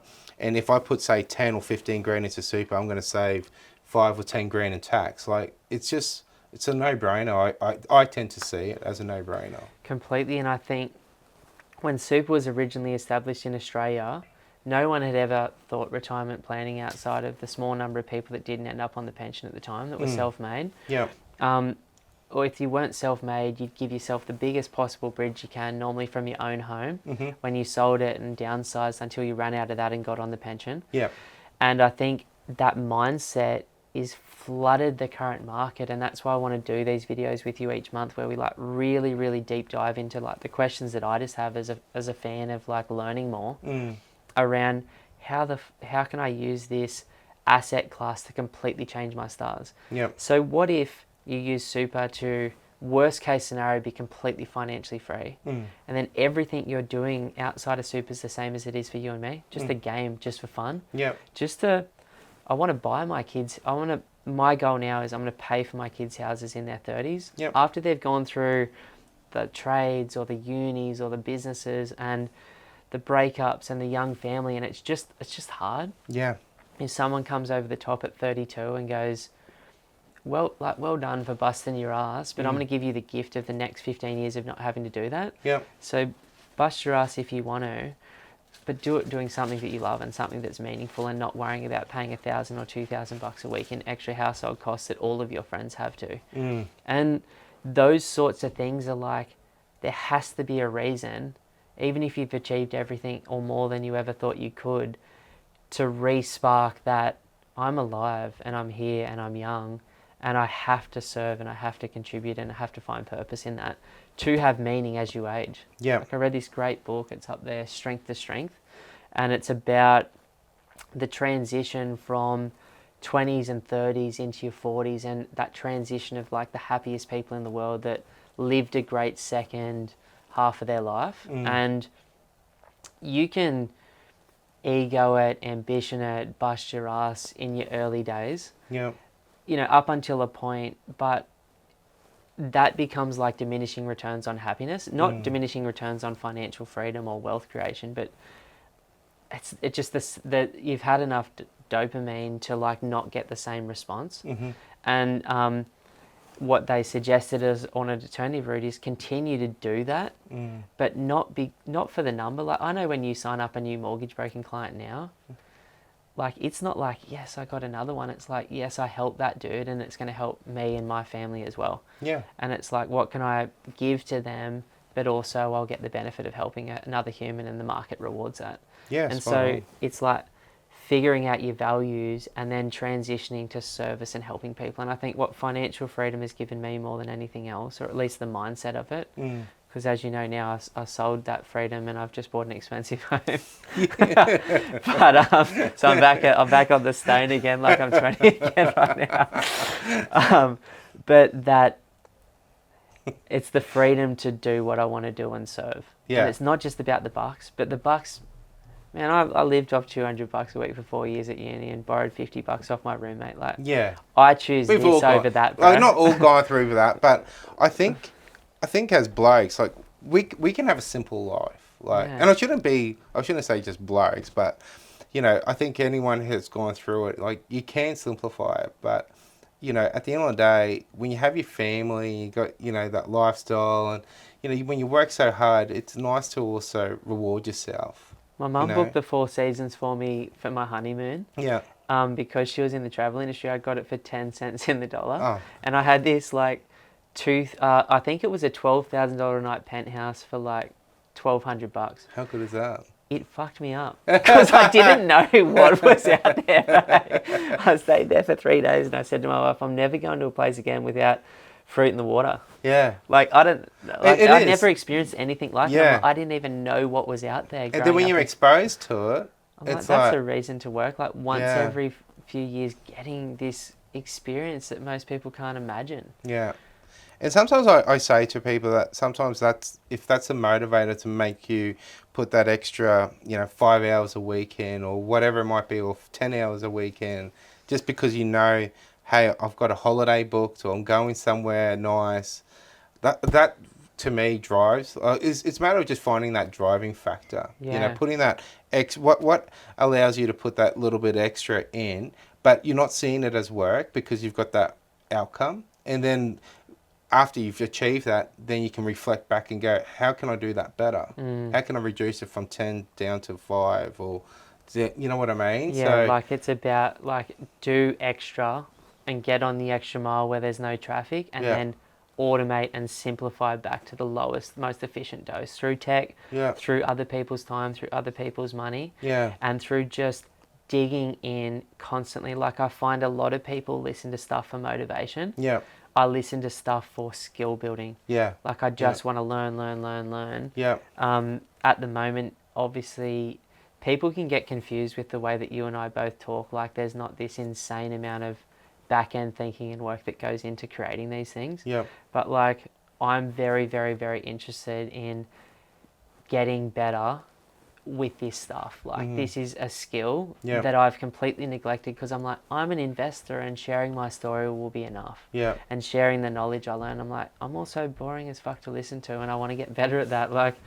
and so Well, you're I'm not. no, I'm like, but like, Yeah, yeah, I don't have the, there's layers to everything. And I'm yeah, like, it's a skill. And it's like, so, I got home all of last week, put the kids to bed, and then from 7 till 12, for like basically a week, I just dug into what works in the few things that I want to build this year that I just don't have the time in business hours when I'm helping our clients and helping my team get better and get their outcomes to do. yeah, And it's like I condensed a year's worth of learning into 1 week. yeah, Yeah, I was tired, but I was waking up so clear because it's so clear to my why. Like if I get better at this, yeah, everything will change in the future for the better. And I'm just like, I love that about life. It's like yeah, you can do the slow way, it's easier, or you can just do what you and I have done, which is accept the pressure, accept the pain, make it like we are in a privileged position. And if I want more,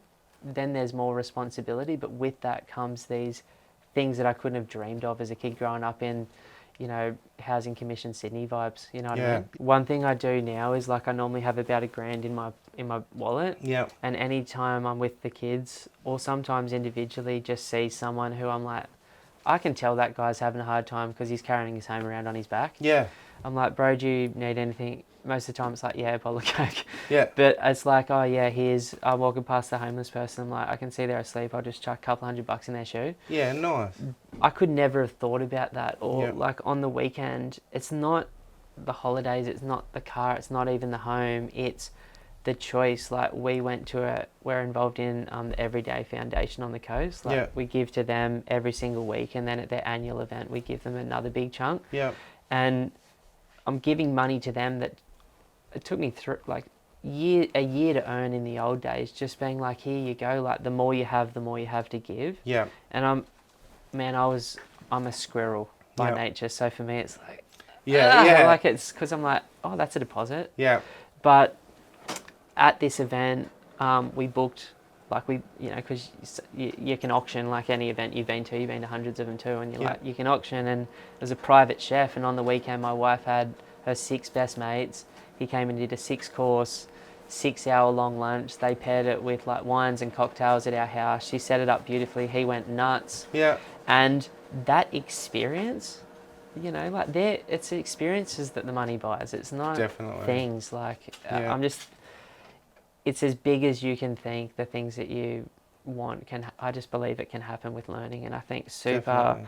almost everyone listening to this would have 100 to 500k, or some of them would be sitting on 3-4 mil in super. It's like, get serious about that money. Why Yeah, not? yeah, definitely. I think it's the highest it's ever been, the super balance, and in Australia. Yeah, You know, it's because big. if you look at it, it's been mandatory for so long. You know, Yeah. so where before it wasn't so mandatory. You know, and people would retire only on with 200 or 150 grand at the end, which they've now used that on their mortgage, hasn't really contributed towards retirement. I've never seen like early 30s people with 150, 200k balances and their partner having the same because they've been contributing since they're at Gloria Jean's pulling coffees at 13. Yeah, Like spot on. it's a game changer. Yeah, yeah. And then when you pull that together, you got Mm. 300 grand, 400 grand, that's a good amount. That's a really healthy balance. And theoretically, my wife and I can pull together. Yep. Me and a mate can pull together. Yeah, yep. Me and you could pull You can have together. 6 members, I believe now. You and your dad or you and your brother. Yep. Like it's quite interesting. Like The pool of people and all Yeah. the funds you can so you're sitting on accumulate. 100 listening to this. Someone's on 100, and you have a plan of like buying something for the next 10 years. Yeah, There's layers to this too. spot on, spot on. And yeah, like, when you look at people where they like, oh, I want to buy a house, etc., you could potentially have that ability if you don't have it outside in your super fund. By pulling up a couple of your mates together and buying an investment together, at least you're in the market as such. And then, you might have a go where you go, guys, let's just buy this and sell it in 5 years and get the gains out of it, and then go from there and keep going ahead. At least you're building something up. I read this book up there. It's called The Secret Life of Real Estate and Banking. Mm. This guy predicted the last 2 GFCs like 3 years before they happened. Yeah. And the guy that wrote the book before that, The Power and the Land, Yeah. did 350 years of UK data and he's literally predicted the last 3 GFCs straight. He's an economist from Oxford or whatever it is over there. Yeah. But there's this part in this from the 1800s when they're looking at that period. Yeah. And 10 families used to pull together. Yep. Like, cost of living has always been hard. Mm. And it's nowhere near the worst it's ever been. Like, there's periods where, like, these first-generation immigrants were moving into England. Yep.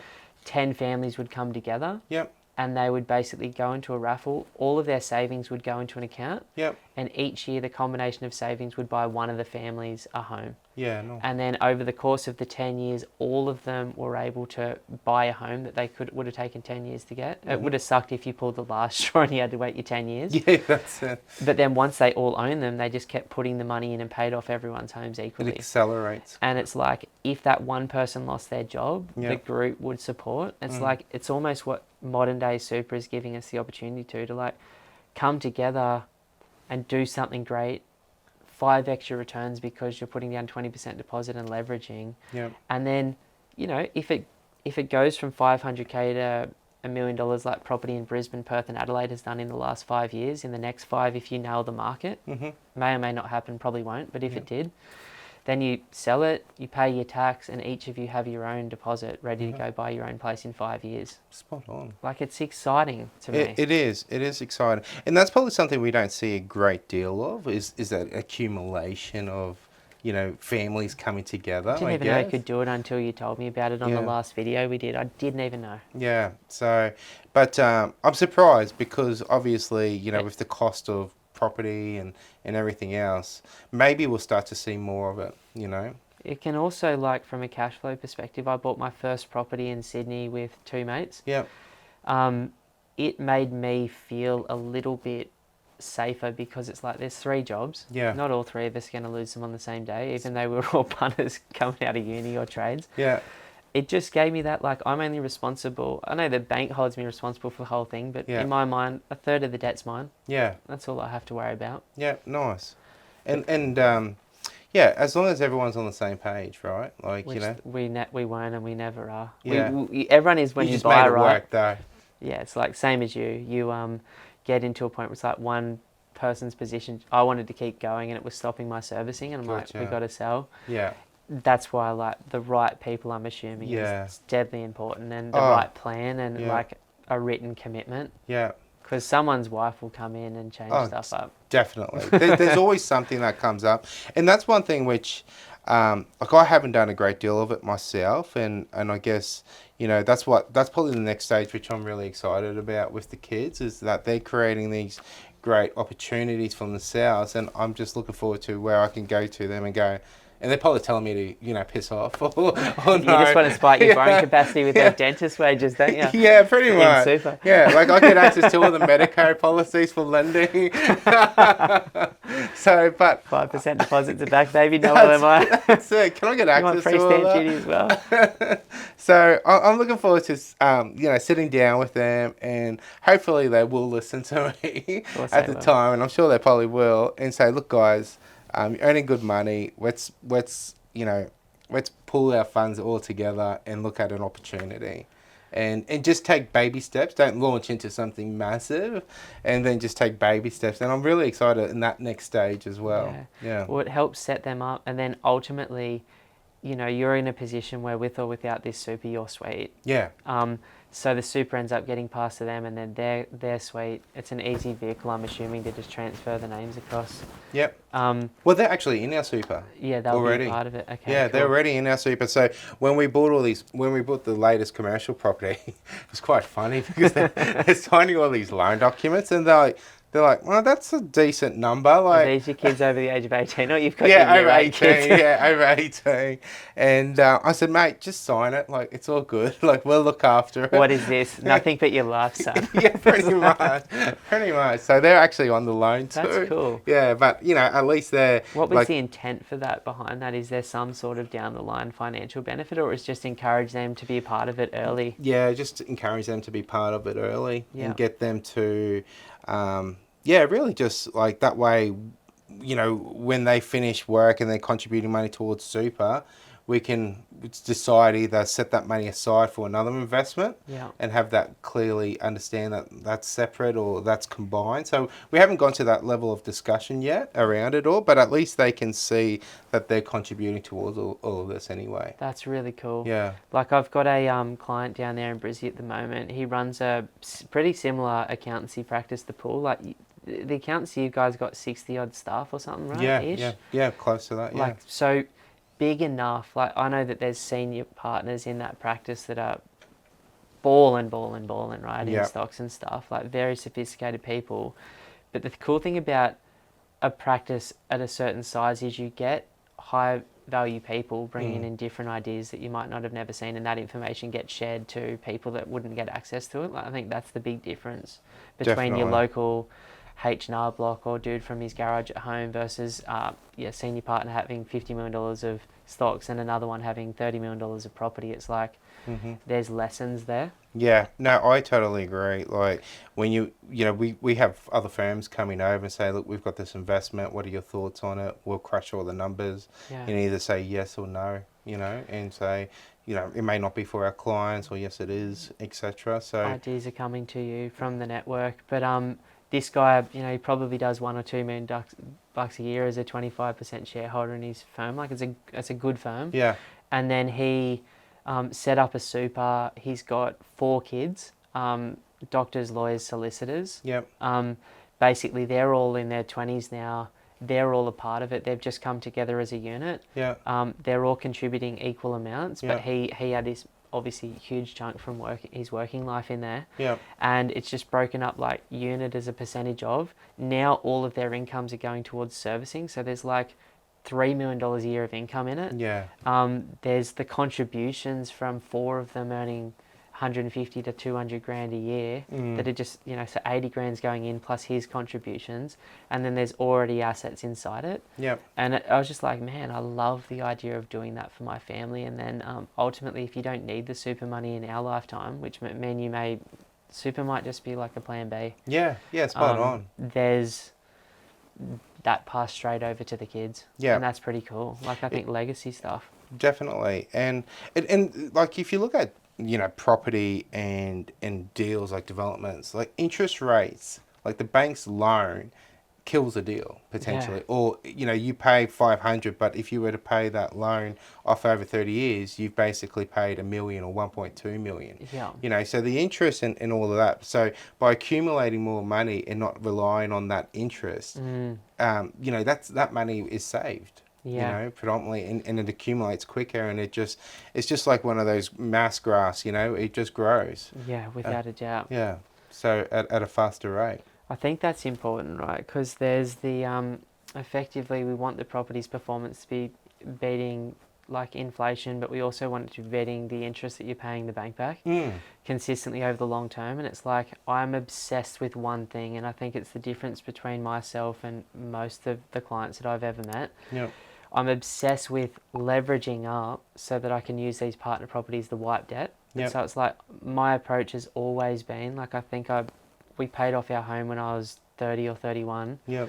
And I did get to a point where I know it's not smart now. Yep. Leverage would have been better for me, but I paid off basically all the properties that I had, like because I was just at that point focused on that as a goal without really thinking about the net returns or the fact that if I had have leveraged more, I would have been in a much better position. But I'm not afraid to sell something to wipe off $1 million loan. Yeah. To just completely have that in the bank and to leverage up again from that. So I go through seasons with work and investing, like I said, like an athlete, where high performance and then rest for recovery. Yeah. But as an investor, I go through cycles, and I'm moving into my fourth now, where I buy heavily. Like I might buy 0 to 6 properties in 2 years. Yep.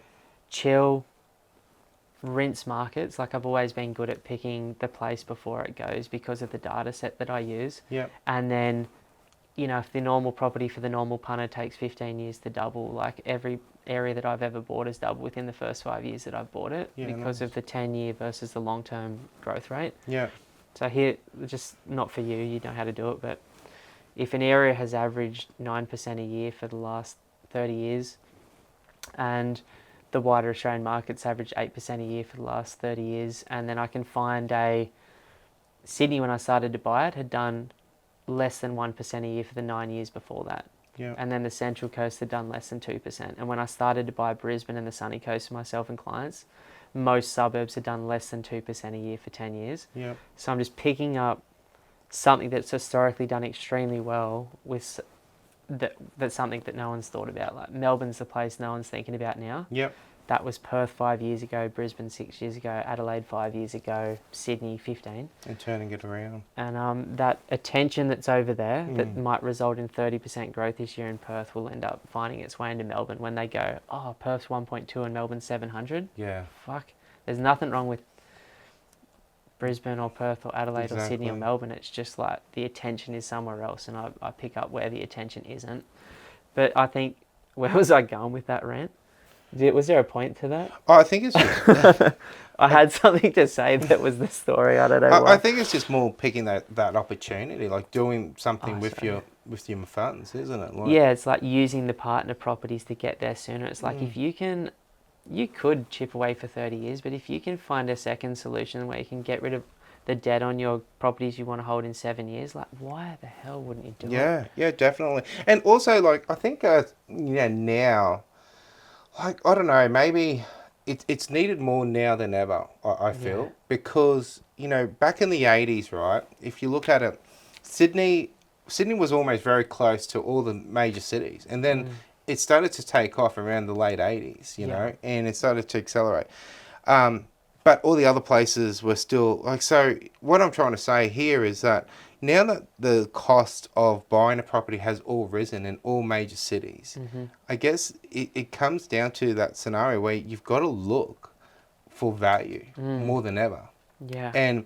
And because you can't just go buy multiple $3 million properties. Like, say you're buying to buy 3 assets, it's going to cost you $3 million. You can't afford that. And at $1.5 a week in rent, you're going to be taking about $150 a year bath. Exactly. So if you want multiple properties, you need to look outside the box and find where there's really good value, a really good area where you can buy it for, say, $500, but still get a good return on it, and and hold it and see how it plays out. That you're only paying half of what a major city might be. 4 or 5 years ago, I was buying places in Mooloolaba for $500K. Yeah. Like Brisbane for $300K. Like it wasn't that long ago that Adelaide, Brisbane, Perth were really affordable. Yeah. We forget that. I know, but now, like you're going to be outlaying $1 million. Like, that's a lot of money. Yeah, that's some cash, and you want to make sure you've nailed it. So you can buy and hold and you will end up good over 15 to 30 years. Yeah. But if you're taking the approach that you do, which is either figuring out something that someone else hasn't discovered in a change to a town plan and getting upside that way, Yeah. or looking at 4,000 suburbs a day or the 19 biggest markets every day and analysing them against each other using AI and coding so you don't have to do it yourself to go that suburb out of 800 in Sydney for this one reason. Yeah. Like you can exponentially improve, not your long-term gains will average, Yeah. but your shorter and medium-term gains are very influenced by the data sets if you know how to find them. Yeah, no, definitely, and I think that's valuable in terms of what you guys have access to. No, it's fun too. Yeah, It's yeah, part of the game, right? yeah, definitely, and it'd be great. Like we recently went for my niece's wedding down in Melbourne, and we drove around. It wasn't Geelong; it was heading out to there's Mornington. Oh, no, Mornington's actually beautiful, eh? So I was said to Jolene, I said, "This is so good." They had the hot springs there, I love that hot springs. and I was like, bro. "How cool is this?" Winery, brewery, hot springs. You're I like, know. this is a good long weekend away with friends and family, eh? Yeah, yeah, you Yeah. nailed it. Yeah, Me, Brad, Lucy, you, Jolene, Lisa. yeah. Hot springs And you in the know, we can morning. use it for exploring investment. Did you go to Portsea or Sorrento right at the very bottom? Sorrento, Oh, yeah. Bro. How and it Those was, restaurants on the beach. yeah. Well, we're driving, all of a sudden you see this massive intercontinental hotel, and I said to Jolene, I'm like, what's going on here? DJ bar on the water on the Yeah. right afternoon. Like it's a vibe there. Yeah. We And- stayed there for about 3 weeks in 23. I love it, man. Yeah, I've got to go back down there. I really enjoyed it. Yeah. So, you know, to speak to like you and I, like earning okay money, go there and go, this is a cool place. Yeah. Like, it's interesting enough to want to go back. Yeah, definitely. But then data-wise, out of the 20 largest markets in Australia, Yeah. it is the number one pound for pound most undervalued market. So if it was Perth, Adelaide or Brisbane right now, they would have done 100% in the last 7 years. Yeah. Mornington has done 20%. So it's Yeah. sitting at 80% of its like 10-year average long-term growth rates. And like to me, there is no more blood in the water than that area because you go north to St Kilda, Yeah. Brighton's 2 to 5 mil. Yeah. On Sorrento and Portsea, Yeah. 600 square metre piece of land in Portsea when I was down there, just land, no house, 10 mil. Yeah. Like those little beach shacks you see in the Mornington that are painted all nice. Some people are paying $1 million to just have the lease for that for 10 years just for the beach shack. Really? It's a 3 by 3 metre box on the water that they don't own. Wow. Like that's how much demand. And you go, well, if Melbourne goes to 7 million people within 5 years, Yeah. but then it's the size of London, Yeah. it's going to end up being like the Hamptons or the Brighton or whatever of like the London and New York's. Like if there's 10 million people living there, and this is with the hot springs are there, Yeah. the Intercontinental, the bars, the The restaurants are there, the wineries. wineries, the breweries, and it's an hour down the road, Yeah. as if there's not going to be Yeah. 200,000 ballers out of 10 mil that are fighting for each other to get that real estate in 20 years' time. Definitely. So I'm going hard down there at the moment. That's like, you saw I just sold, or you haven't, but I sold 7 properties on the sunny coast in Brisbane recently. Yeah. And it's all going Down there. 100% because I know what's coming. Yeah. It's not that I'm not going to kick ass in Brisbane between now and the Olympics. I love it. Yeah. But I've still got some exposure here. It's more, I know what's coming. Going there. to go through. Yeah. Yeah, and there's I've just got to look at how I get down there now. I've just. Oh, you don't have to, man. You've like got so much stuff going on. I do. But I've sold all my stuff, so Yeah. I need to go. Yeah, and I guess that's the thing I'm looking at is like looking at trying to move things this year and saying, look, the more I hold on to them, in a way, it's not too bad. I've just got to keep plugging away at it and just stay motivated because I went down there. I was like, I can see it too. Like you look at it all. I think and we go, should go down there and have a look again. Yeah, yeah. I Because think it's definitely bloody beautiful, and I yeah. think we should bring a few mates. It's just a vibe. Definitely, I think so too. And you look at it all, and there's a lot to explore there. Oh, Like it was a yeah. great, like we only went down for like 4 days, and it was just great. We just did a drive down there, went to the morning, to the hot springs, then went to a winery, and I said to Jolie, I said, this is great. There's all Kids enjoyed it too. like for my kids. I'm overselling this, but I just talked about it because I loved it. It was Yeah. one of my favourite spots in the country. Like we're jumping off jetties all day, Yeah, fishing, snorkeling, then on the back beach, every day I was there was offshore and roof, perfect surf. Really? There's like world-class gyms and rehab facilities there, Yeah. and then food quality, because people are earning a fortune down there, and because you've got these wealthy people coming out of Melbourne, they just like Noosa, they just expect a Certain level. Yeah. And it's like, you can be shit for a while and you'll go under up there. Yeah. You can't be shit and maintain down there. Yeah. So it's like, there's just good stuff, and just wineries and breweries. There's like 6 golf courses in the area. It's pretty cool. The great, and that's the thing, and you know, with everything is going out and exploring these areas firsthand and seeing, like, now that you go there and you look at it, you can see it. You know what I mean? Like, And I it's like, believe hey, in the like, potential. there's money here. It just hasn't really woken up to that level of these other cities. It's just sitting in the back burner for the moment. I'm a buy and hold guy, as you know. Yeah. But I've got a really good mate of mine who's just sold his business and now will just develop for the rest of his life for fun. He's like 42. Yeah. He is only exclusively looking in that area between Brighton and, say, Seaford. Yeah. He reckons that there's duplex deals now where he might buy for 1.2 to 1.5. Yeah. Spend good money, like good money to build something beautiful like we've seen along the coast. Yep. But he reckons he'll be out by 1.5 to 1.8 per side, and he reckons there's $1 million clear in the deal. Yeah, nice. And I work with another one of the three of the big Ray White offices down there, each with over 1,000 properties under management. Yeah. Zia, who's like been in that area for 30 years, is doing 1 or 2 of them a year, just as little like chunk deal side projects. He's like, if you do it right, you can't not make 750K to $1 million. Yeah. Now, yeah. I don't have the desire because I'm not down there to do it. Yeah. But like, there's not just buy and hold on timing. There is like opportunities there. Yeah, man. Like there was 6 years ago along Oceanic Drive on the sunny coast. Like. Yeah. And now all those people have cleaned up the 1 or 2 mil. Yeah.